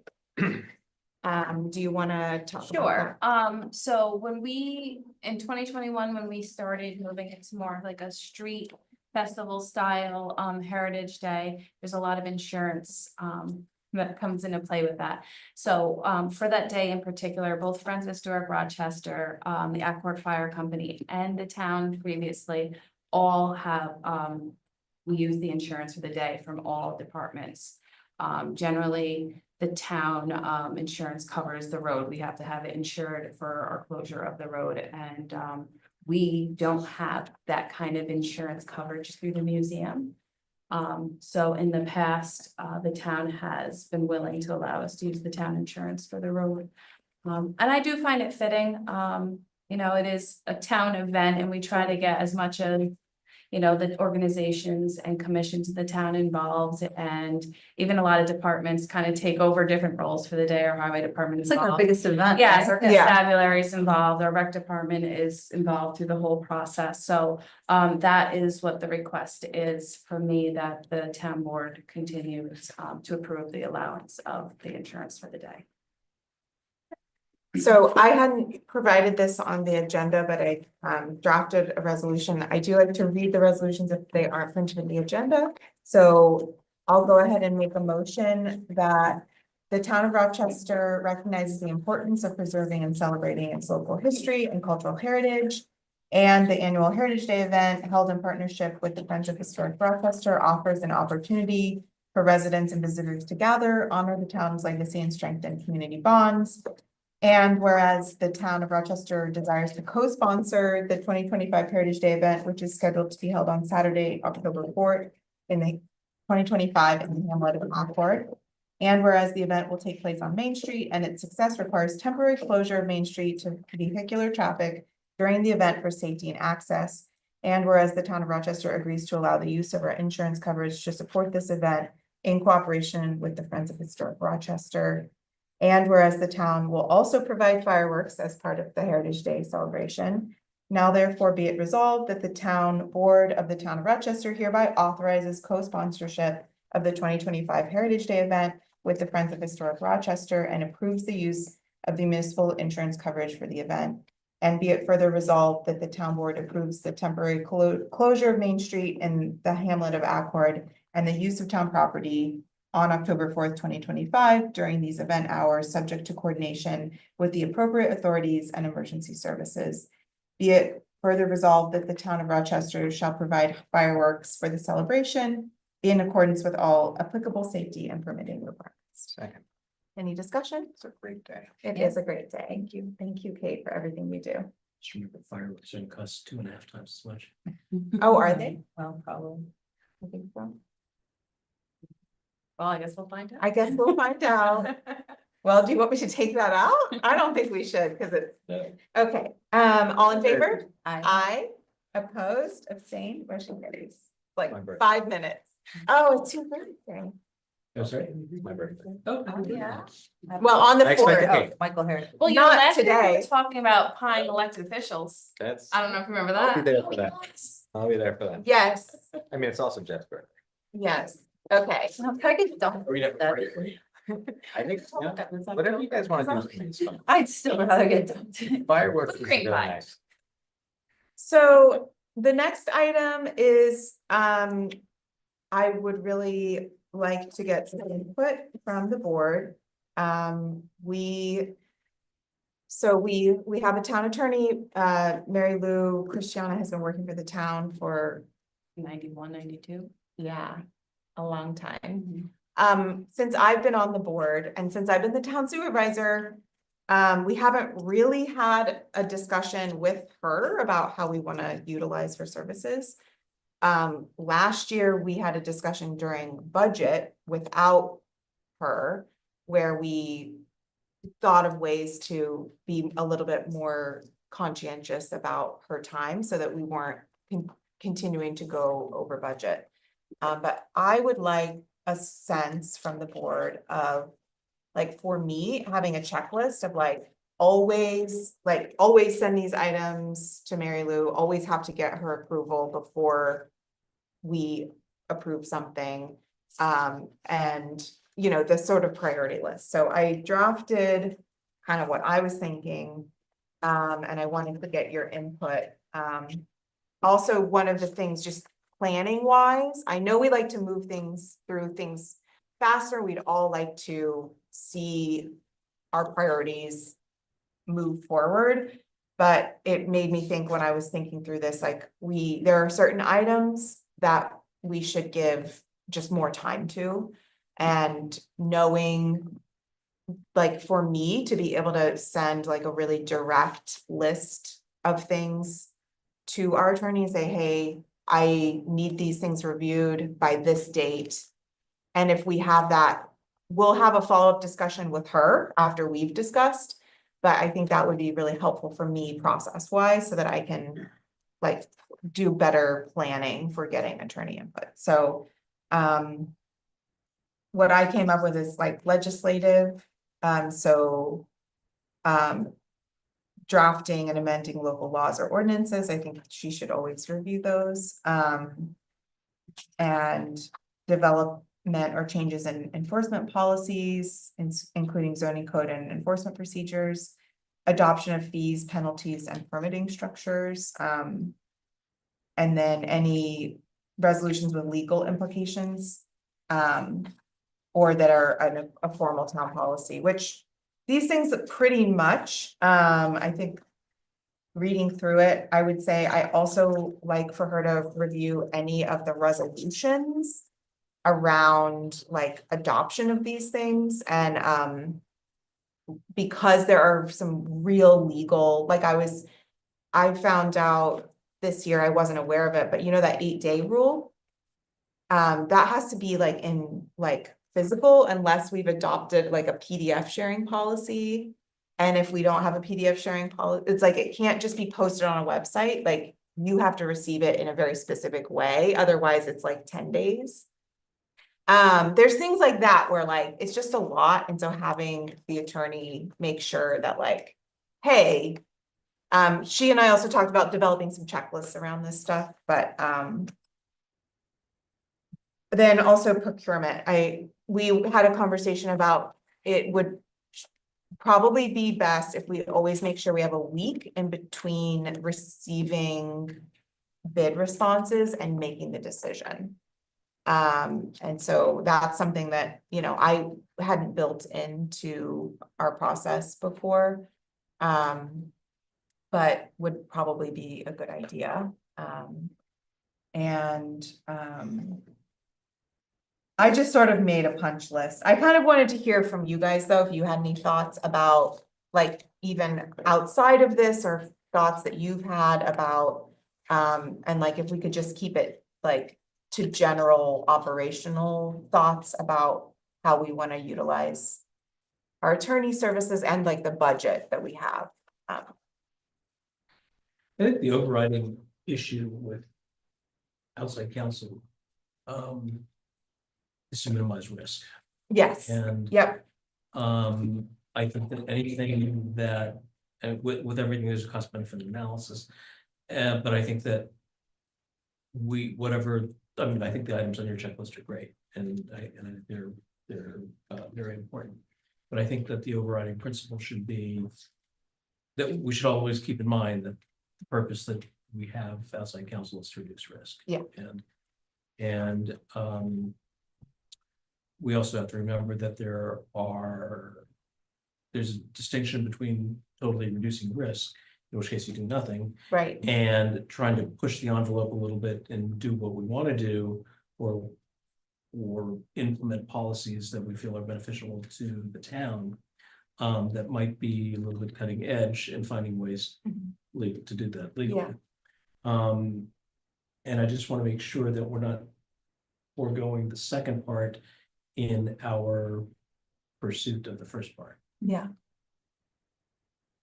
So the practical implication of that is, are we always looking to follow the advice that has been set by 31 years of doing things a certain way? Or are we ever looking at things another way, which is looking outside the box and saying, this is what we want to do, how do we make it happen? yes, And I haven't been involved with this, but I just want to make sure that we're not totally sticking the second part in the drawer.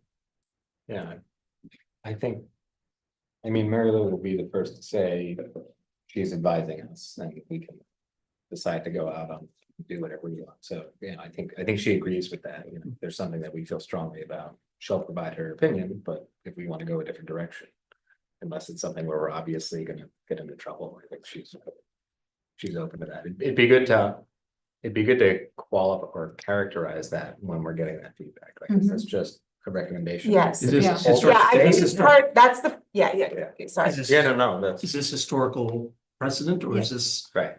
what has Do to you know we're gonna get sued, or are Right. you concerned? Yeah. Well, the other thing that I've been thinking about is, kind of off, I agree with you and I hear that, I feel similarly. One of the things I've been thinking about is, and I've been trying to do this, is to state more, directly what our goals are. Instead of, we have had a history of putting forward legislation and I feel like losing track of the goals sometimes because we get caught up in the details. And when I say we, I just mean the board that I've been a part of. I'm sorry, Alexis, I didn't give you a chance to talk. No, I mean, I think I agree. It's advice, not permission, and that especially when we're talking about what is the history, like, okay, well, you could get sued, but where does it go from that? Is there historical precedence? Like, what level of the court did this go up to? And having that kind of feedback ready to go rather than, okay, we'll go back and research it. So that's what I'm looking for. It's, I mean, what you are saying is basically, it's like an analysis of probabilities. Yeah. Which I don't know, I mean, I don't have any experience to see if we're getting that or not. I mean, yeah, we can get sued for anything. Right. We get sued for no reason. But it would be helpful to have sort of some sort of analysis of what those probabilities are and what recent precedents are. Yeah, and I think that that's helpful and it's also clarifying for me because where I'm at with this is actually like I think a little bit of a different place than where you're thinking is I'm thinking procedural. So for me, that's where I want to make sure, and this is because I'm the chair of the board, I'm the supervisor, I'm doing most of the work. So I want to make sure I've been following like, you know, what's been done before and realizing that I don't have the whole picture. Like the whole thing with the Department of Labor registry, that like threw me for such a loop. And finding out that public works projects are starting at zero, all those requirements, it doesn't matter what the cost of the project is. You like, for those projects, you have to go with someone who qualifies for prevailing wage, is registered, like all of that, like those types of things. Like I'm learning that as we're doing it. And it's just procedurally for me, those are the things that, but I hear what you guys are saying, and for me, I just wanna make sure also that, I'm conveying that it's like, I wanna make sure the resolutions are written Right. I correctly. mean, I think what would be helpful, if you don't have one already, or if you haven't started to write one already, is sort of a procedures manual for Yeah. different types of situations. with That's what Mary Lou and I checklists. were talking about, yeah. I mean, I think that would, and having that would cut a lot of the back and forth time with outside counsel. Right, Because- and if we were to do that, though, that would be an investment in her time too, No, so. It's a good investment. I think that's what I wanted to check it, cause that's what she and I talked about, I said I wanted to put that to you, I would like. Procedures, I would also like templates. And have a plan to do, you have to review your templates for accuracy. Yeah. But, to me, that's the most useful thing, is like a bid template should have every single thing in it that our bid has to have. And you make it unique with the information, but then you're not missing those key components. I think that's an Mhm. excellent investment. I think that's fine, but I would also want to make sure if there's a significant investment. In terms of expense, that we're doing it generically for any future attorneys as well, and not something Yeah. specific Yeah. to Mary Lou. Yeah. Also citing in that template what portion of law that template requirement comes from. Yeah, yes, I agree. And one of the things she and I did talk about is some of these might be. That also could be resources that I could seek, that we could seek, that wouldn't necessarily be her. That she had ideas for, like, oh, we could reach out. Cause she hasn't developed this for a town before. So Yeah. this was my idea of like, I wanna develop this for our No, town. the other thing is, I think it's Corey Auerbach, Elliot's son, was the lead attorney for the New York Association of Towns. Oh, uh-huh. So he would be an excellent resource just to find direction in that. I wonder if other towns have thought so. Yeah. Someone's wondering if the state themselves has a template. There are, so I have there are things like, the zoning legislation. I have the template for, it's like or I have like the checklist of everything you have to do. And that's where I learned about this PDF versus paper copy thing. So there are resources like that, but I haven't found like competitive bid template.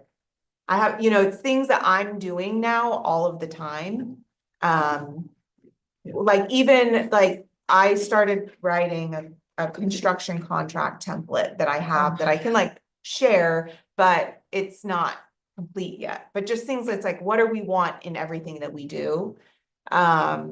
Making just it's both a template, but also a little bit of a checklist, but it's like more specific than what I've been able to find. But I do use the Association of Towns a lot.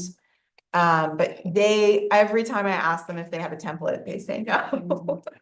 But they'll send me a bunch of stuff. I just wanna say, we recognize the massive amount of work that gets put on you, and whatever, like, personally, I want to do, like, I don't want you to have to reinvent the wheel every time. I don't either. I don't want to do I mean, it. I think it's a good investment to help you. It also provides a better quality of work product. Yes, and it reduces risk because honestly, that is where a lot, like if I could tell you right now for the town itself, what our historical risk Yep. spots are, and I didn't do an analysis before this, but it's probably 85% procedural. So. And aside from the potential financial expense of that, there could be some, just like in terms of zoning and planning. Yeah, it's not good for us. Yeah. Disasters. Yeah, risk isn't just financial, it's trust. Right. It's trust. Yeah, this is more like, I don't want to do things the wrong way. I want to do things the right way. I think it's a great investment. So, okay, great. I kind of wanted to just have this conversation. It sounds like, and then I also just want to check in. Now I'm trying to do more really direct, action oriented communications with our attorney, like. This is our priority list of stuff. I think if there are things that you're seeing that you wish I had requested review of, any of you can chime in and talk directly to our town attorney also. But I think that would be helpful to get any input if you have any outside of this. But then I'll discuss. She and I did touch base about this idea that I had of developing a set of things for the highest issue. Yep. And I'll talk to her about how that might impact the workflow, because right now we have her at one meeting a month. And I do try to keep a little bit of like tabs on like the time that we have. And we have had a few, like there is, for example, like a litigation that is being appealed, but our insurance on that has run out. So any time that she spends on that is just gonna be I don't know. on our, yeah.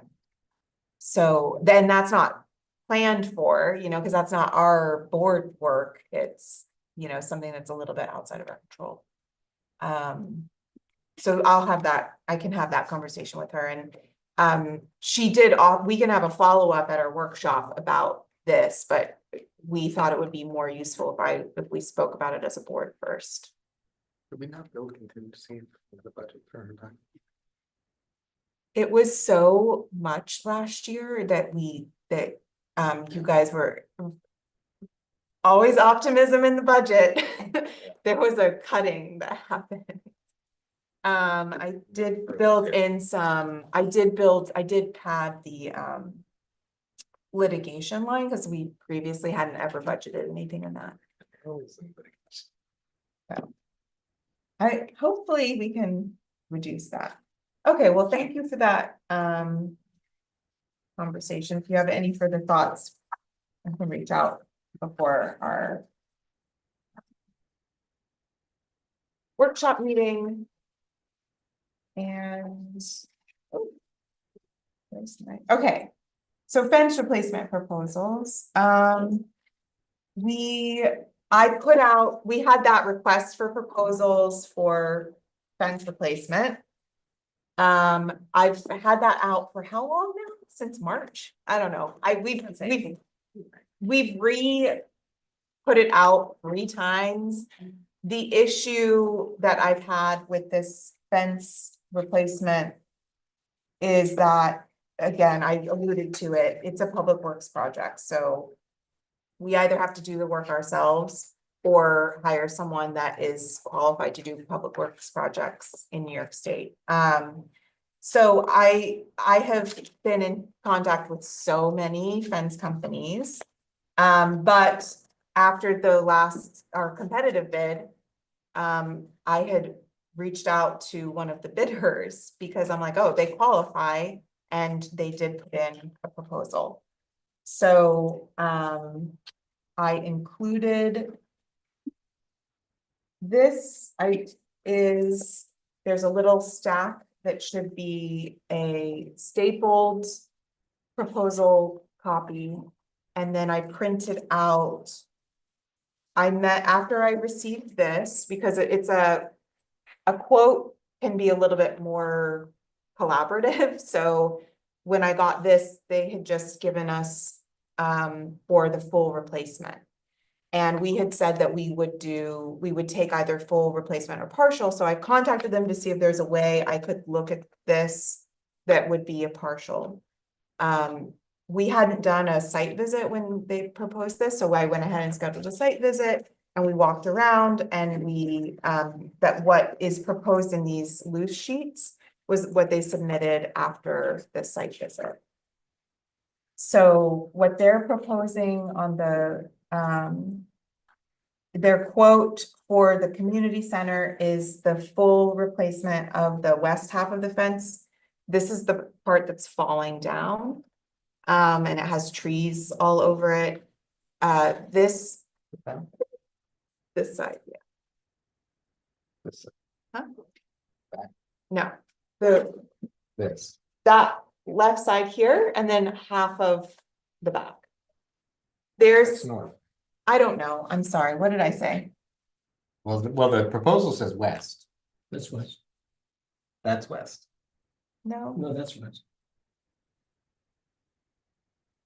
Doesn't 209 go east to west?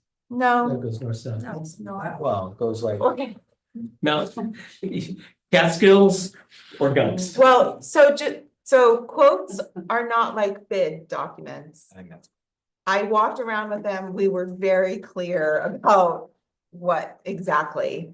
So it's bigger, there's a post in the middle of the back that it can be used for tightening, so it's, that's what allows us to replace half of it. Now, this fence is the original Agway fence. It has barbed wire on it, and if you've seen it, it's literally like falling down, and this is an area part of our programming. So, the other issue that, no other fence company was willing to do this, but included in this quote is all the tree removal, including the dead trees that are 15 feet outside of the fence line. I was gonna actually get a quote from a tree service to remove those, but they've included that here as part of their proposal. And I do think that it's very reasonable when you consider how much vegetation removal is included. And Was- then What's the new fence constructed on? it's gonna be chain link. Yeah. I will say that with the prevailing wage, I did receive some other quotes from vendors that were not registered with the Department of Labor, and when I asked them about it, they said that they didn't want to do that, so they withdrew. But with the prevailing wage, this was similar to the quotes I'd gotten that when they were considering prevailing wages for the labor. Before that, I didn't know about that before, so I got a bunch of quotes that from contractors that don't pay prevailing wage, and it is less than this, but we can't go with that. So this is the only qualified bid. This is, yeah, so our options are, we could, Accept it or defer. yeah. And I mean, And we've deferred We three have, times. it's been deferred for how many years? 30 years? How long have we had this building? 2000. Okay, yeah, it's been deferred for a very long time, and this is a hazard. Yeah, my Talk kids about play down risk. there, it's like not. Yeah, so they're not doing that section of fence there with the No. gate on it? Mm-mm. 'Cause I thought that one had a lot of trees. it does. Well, it does. What I got this one, this is the full replacement. You can look at it. I just don't think we are gonna have to transfer fund balance. Right now, we can take this out of the budget line that it would come out of, but in order to do the other work that we're planning, we'll end up doing a budget modification where we use fund balance for this, because we did not budget for this. And that's because of the trees too. So, yeah, it basically 3 feet of vegetation clearing has to be, So we can do the second part next year. yeah, and I did ask if that's, and all the fence companies I talked to said it will probably overall end up costing more to do it that way. Just because you're doing it in 2 parts and but, so do you guys want to award this tonight, or do you wanna take, What's your recommendation? I think we should, go with the community center fence proposal. They also did a proposal for the park, which I think we should consider, but, I don't know how it'll impact the bathroom construction, Hmm. so on that one, I thought we could, So the bid here, this one, for the community center function comes out at 38,977.30. Does that include all the work? the one, you're looking at the one that's in here. When we talked about the trees, they added, so in the revision to do half. It's a little bit more because they included more tree clearing than they had originally included in this. So I guess my question is, if we do the second half of the fence next year, is it gonna be roughly twice what this bid is? They, This- well, I don't know with cost of materials and cost of labor next year. Right, this all is- things- This is gonna be more because there's way less large tree removal. There's no large tree removal on this side, whereas they're gonna be taking out all these dead trees. So my question is 39,000 for the whole fence versus 26 for half the fence, knowing that the whole fence needs a tree removal adjustment for this side. Is that correct? Yeah, so this would be probably a little bit more given, so I think it'd be about $2,000, So go from 39 to 41. something like that, but here's the catch, we cannot award this tonight. Because if it's $35,000 or more, that's when we have to go to a competitive bid process. Then let's go for. Yeah. Not to avoid the competitive, but just so that we Can get the work we have to done, get the work done. Yeah. And. I agree, yeah. So, Was that on your template? Huh? The 35, was that on your template? well, I just know that now. But no, that's in our procurement policy, Okay. that I already knew, that one I knew. So, Michael, did you have anything you wanted to? Do you feel comfortable awarding it tonight, or did you want to wait? And think about it? I just want to figure out what direction west is. You can do a map, you could, Yeah. I don't know. That's definitely north. Well, that makes that east.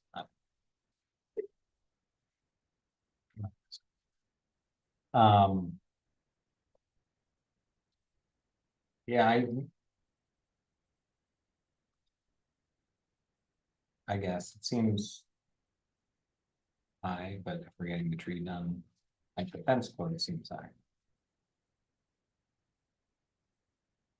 Not. Over the mirror. Yeah, if we can get it done for that amount and get it cleared. I'd rather have it done, not have the liability gets back there. Mhm. Yeah, and the whole project of improving is contingent upon this fence being Okay. replaced. Another thing, and I did talk to Ashley about this a little bit, there's a little flexibility, we can approve this, and if we decide we wanna the gate, now, they had sort of thought, well, maybe you don't wanna replace that gate right now, because you don't know what you're doing with the side of the building. So, it is, like, it doesn't need to be replaced, like, but it's not falling down. So we could opt to just start the project at the post beyond the gate and cut that $1,792 out. Because just in terms of the long term of the space, if we demolish this building, then the fence goes to that building, so something's gonna have to happen on that side. So we could, they had asked me about that, I said, go ahead and put it in there, and I would So we can discuss take with you. that. Yes, I believe we could take that out then.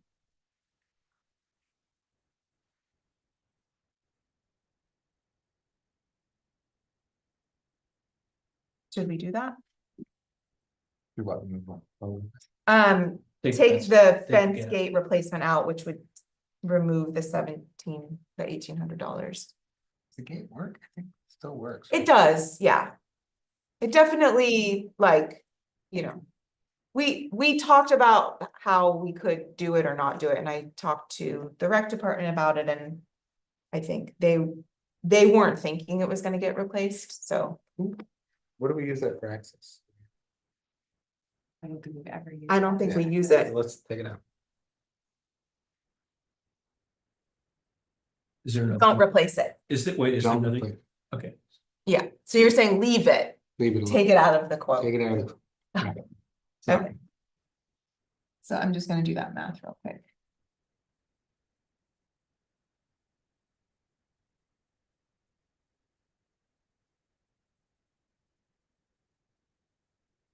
When we're not building anything with expected costs. It's gonna- zero. They did not build that in. Now, they did say, let me just read.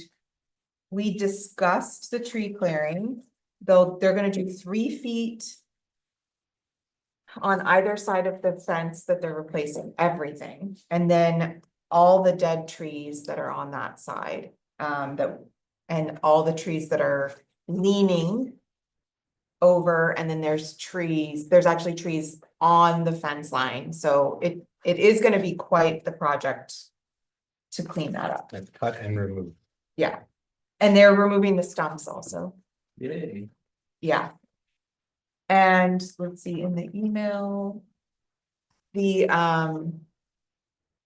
cost went up due to the tree removal, so the tree removal in the updated version is more than the tree removal in the initial, so that's what he's referring to. And as this removes all the dead trees up to the field on the west side that risks the kids and the new fence. So that's all the dead trees, but they did say that they would, you know, if the recreation department identified other trees that they thought should be removed, they could do that at because they're already out there removing trees, it wouldn't add so much, but that would be a change order thing that we'd have to do for that, so, okay. Okay, so I have a resolution that I did print on the agenda. So 25. So I'm gonna say, I'm gonna round this up to, it came out to $25,188.65. So it's just gonna round that up to 25,500. So let me. Okay. All right, so I'd like to make a motion, that, the town board has solicited at least 3 vendors, requests for proposals for the repair and replacement of the fence at the Harold Lipton Community Center. And I'm gonna strike the town park one, and I think we can. We still should do that, but. And whereas, M&T Advanced Building Solutions LLC has offered, the, best cost and value for the project, and whereas the total project cost is under 35,000 and therefore is not subject to competitive bid process. Now therefore be it resolved that the Town of Rochester Town Board selects M&T Advanced Building Solutions to perform the work for a total cost not to exceed $25,500, contingent on verification of insurance and completion of a vendor agreement, and then comma, with approval of the town attorney. Second. Any discussion? All in favor? Aye. Aye. Opposed, abstained, motion carries. So I will let them know about the modification we made and move forward with that. That's great. It's really great to do these things. Michael drafted another version of the Spectrum agreement that we sent off, and I put that in the folder. It's reflective of what we had talked about at our last meeting. And hopefully we'll have some resolution. When you Next. say we, you mean you sent it, or was I supposed to see it? I sent it. If I was supposed to do that, I didn't. Right. Good night. Good night. I think I sent it.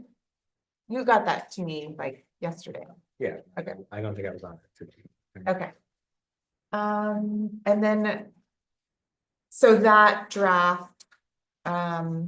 Has some new red lines and I put that in our current meeting folder. I took some of the stuff Sally you had originally provided.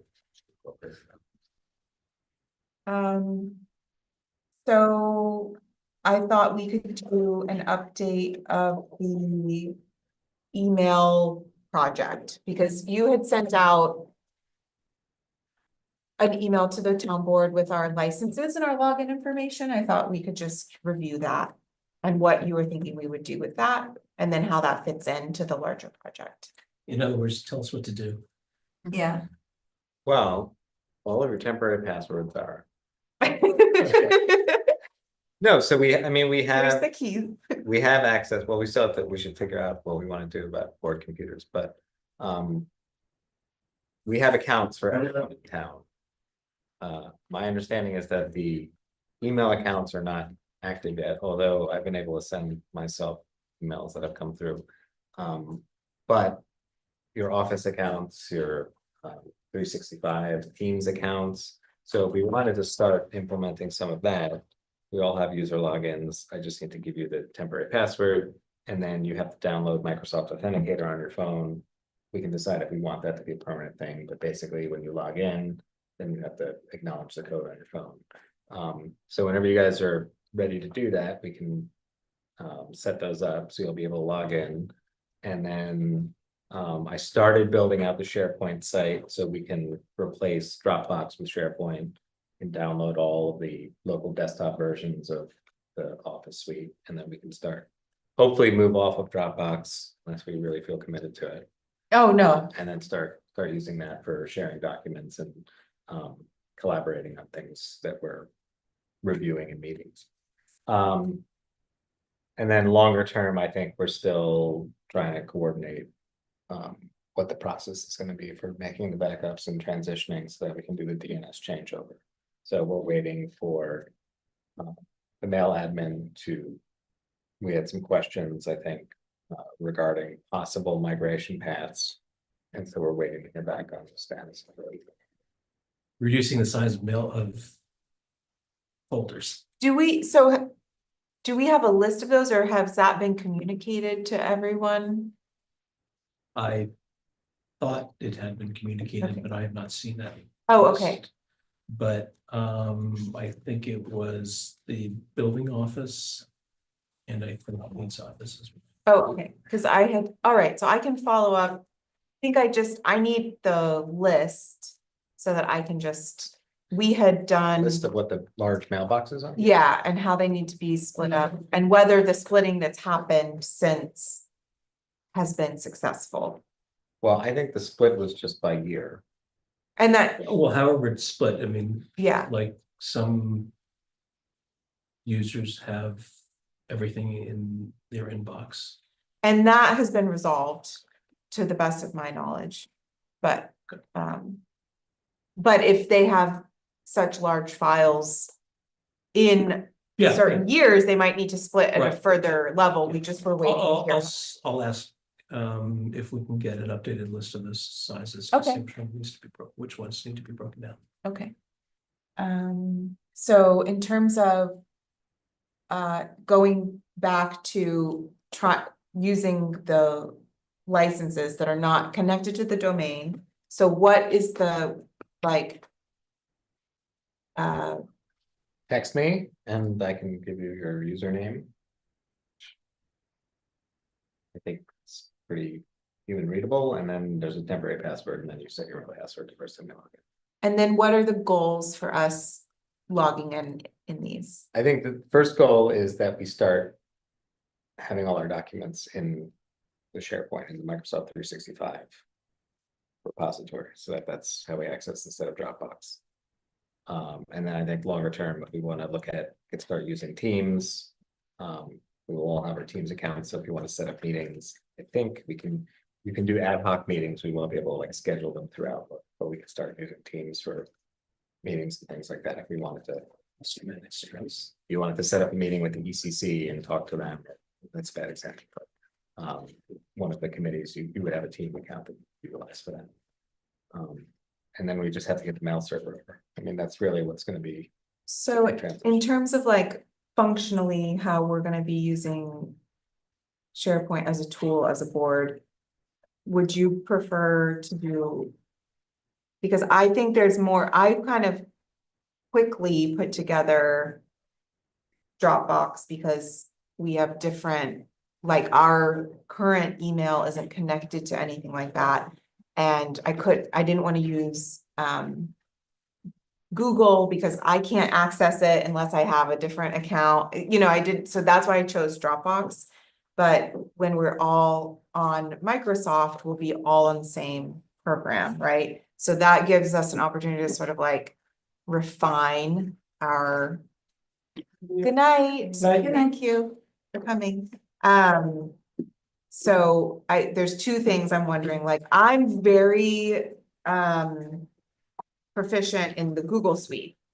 But like, when I go into SharePoint, I'm a little lost. So I was just wondering if everyone else feels that way, and if we should do, if you wanted to do like one-on-one sort of, or if we should do it at a board meeting. Yeah, I'm happy to do all of the above. Right now, the SharePoint. Well, I think we really, once everything gets transitioned over, we should figure out how we want to use it, because we could set up different pages for different departments. We could have a single page that everybody in the town, all the employees are going to use as well. We could have a separate one for the town board, a separate one for all the employees. Like, there's decisions I think we need to make. But we can do that once we've like made the transition. I mean, we can do it ahead of time, but I think we should discuss it as a board. I don't want to make those decisions. on So my own. my understanding is that when we do get our final aliases, like .gov aliases, everything else, we should transition over pretty smoothly. We're not starting from scratch. Right. Yeah, Right. that was the benefit to using Yeah. these. Yeah, anything, if we wanted to start, I thought that what you were sort of proposing is that before we've transitioned with the domains, we could, because we're paying for the licenses, we can start using the tool, stop paying for Dropbox. And then once we're migrate with the email, then our email will be in there too. So that's what I'm asking, like, what's the next step to utilizing the tool that we're paying for? So do we need to do a training, like, let's go through it at our workshop meeting? Like, I we mean- could do some, like, Yes, we should do that. or. But the set way up- it's set up right now is it mirrors Dropbox, so it's Yeah. literally the same folder structure as Yeah. Dropbox. I think then if we want to change that we can discuss that. Yes, I agree. We can just have that as a public discussion rather than, But okay, yeah, we can walk through it. Once everybody has their accounts, we can walk through it. Here's where stuff is. We Yeah. can do that in a meeting. yeah, I think we should just do that and just make sure we're not sharing anything that's privileged. Yeah. Are you guys like giving these emails out publicly yet, or? These aren't just email internally? accounts yet. These are login. Okay, This is so the even though we have login. access to like the email webpage, it's not set up to actually send Right, anything yet? yeah, Okay. so continue using the one that I set up Yeah, okay, until we transfer the domain. okay. And then we will transfer everything in that account over to your Microsoft email. Fish will do that for you. So. All right, so we will spend some time next at our workshop meeting trying to get on the same page, and then that way I can cancel Dropbox soon. Because we are paying like $100 a month for it, so. Yeah. Okay. Are you gonna say something, Zolly? Hmm? Were you gonna say something? No. Okay, that's all I have. Anybody have anything else?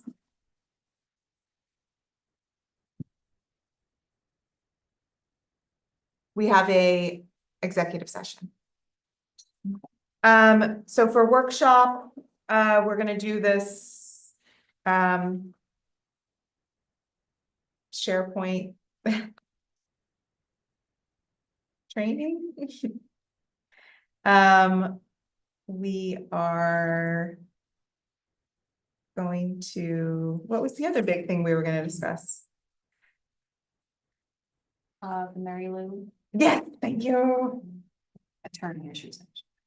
I think Mary Lou has a couple things for us. And then I would also like to, I was gonna bring the home rule authority stuff to you guys for the other real estate transfer tax.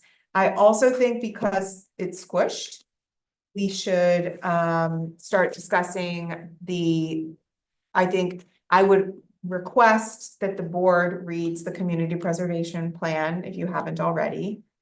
And that it would probably be worth having a further discussion about that process.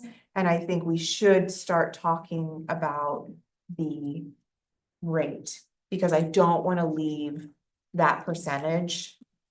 I don't want us to just start working on that like a month before we're trying to pass it. So we should reserve some time to talk through that. Do you guys want me to do like a review of everything that happened last year and what we've learned, and make sure you have we have all the draft local laws. We have like all of that has already been done. So I can make sure it's in the Dropbox folder, but I could make sure that you have all of that and know what's what. We did pass one of the local laws last year, forming the committee, the advisory committee. Have we appointed anyone to that committee? No, we had this idea that they would help do any revisions that needed to be done. If we decided we wanted to do any revisions on the plan document, but I'm feeling like it's squished. And I feel like if we Just tried like- to do that, it would add this level of, and new people too, potentially. I am gonna reach out to the original committee and see if they would be, what they would be willing to do. So that's our homework, is to review Yes, CPP and draft local. yeah, and thinking about that percentage, for that, then that would be the thing that's on the ballot, so that part is like. And I can see, there was so much information shared, I'll try to get everything all together so that you have a picture of it, and I can try to connect you with people who were intimately involved if you want like a download of everything. Anything else for next? I'm sure there'll be other things. I think I might put the park fence on the agenda just so we can, that does need to be replaced, but again, with the bathroom construction, I'm not sure. Can we look at the exchange document? Oh, yes, I did. I forgot to put that on the agenda. I'm sorry, the what? Oh, The policy. Yeah. And then, I think it okay, should be. I'm sure there's something big that I'm missing. And then,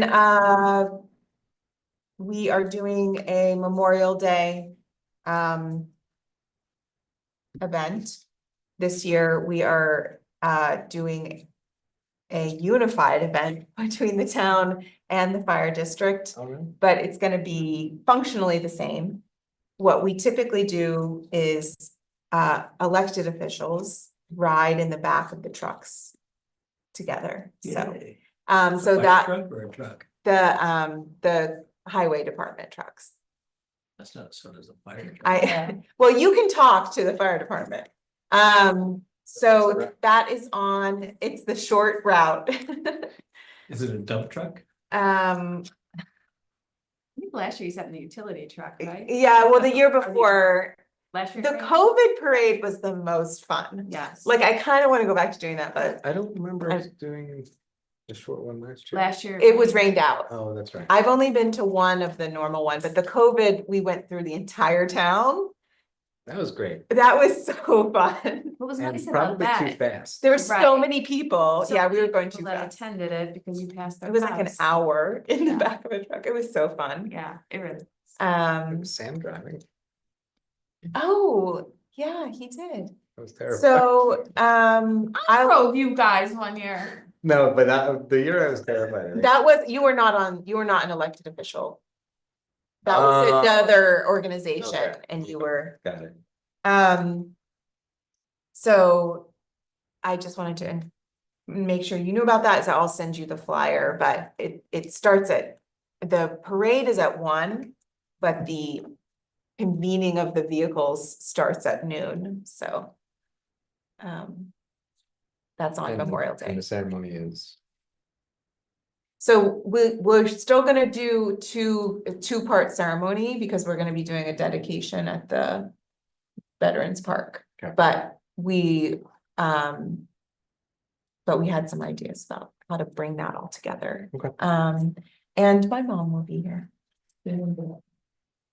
Is there a name for the first, I don't know, first mother? Yeah, I think that's Or it. the- I think it's it. Okay, all right, so I'll make a motion to enter into executive session for the purpose of discussion of matters leading to the appointment of a particular person at 9:10 PM. Second. All in favor? Aye. Opposed, abstained, motion carries.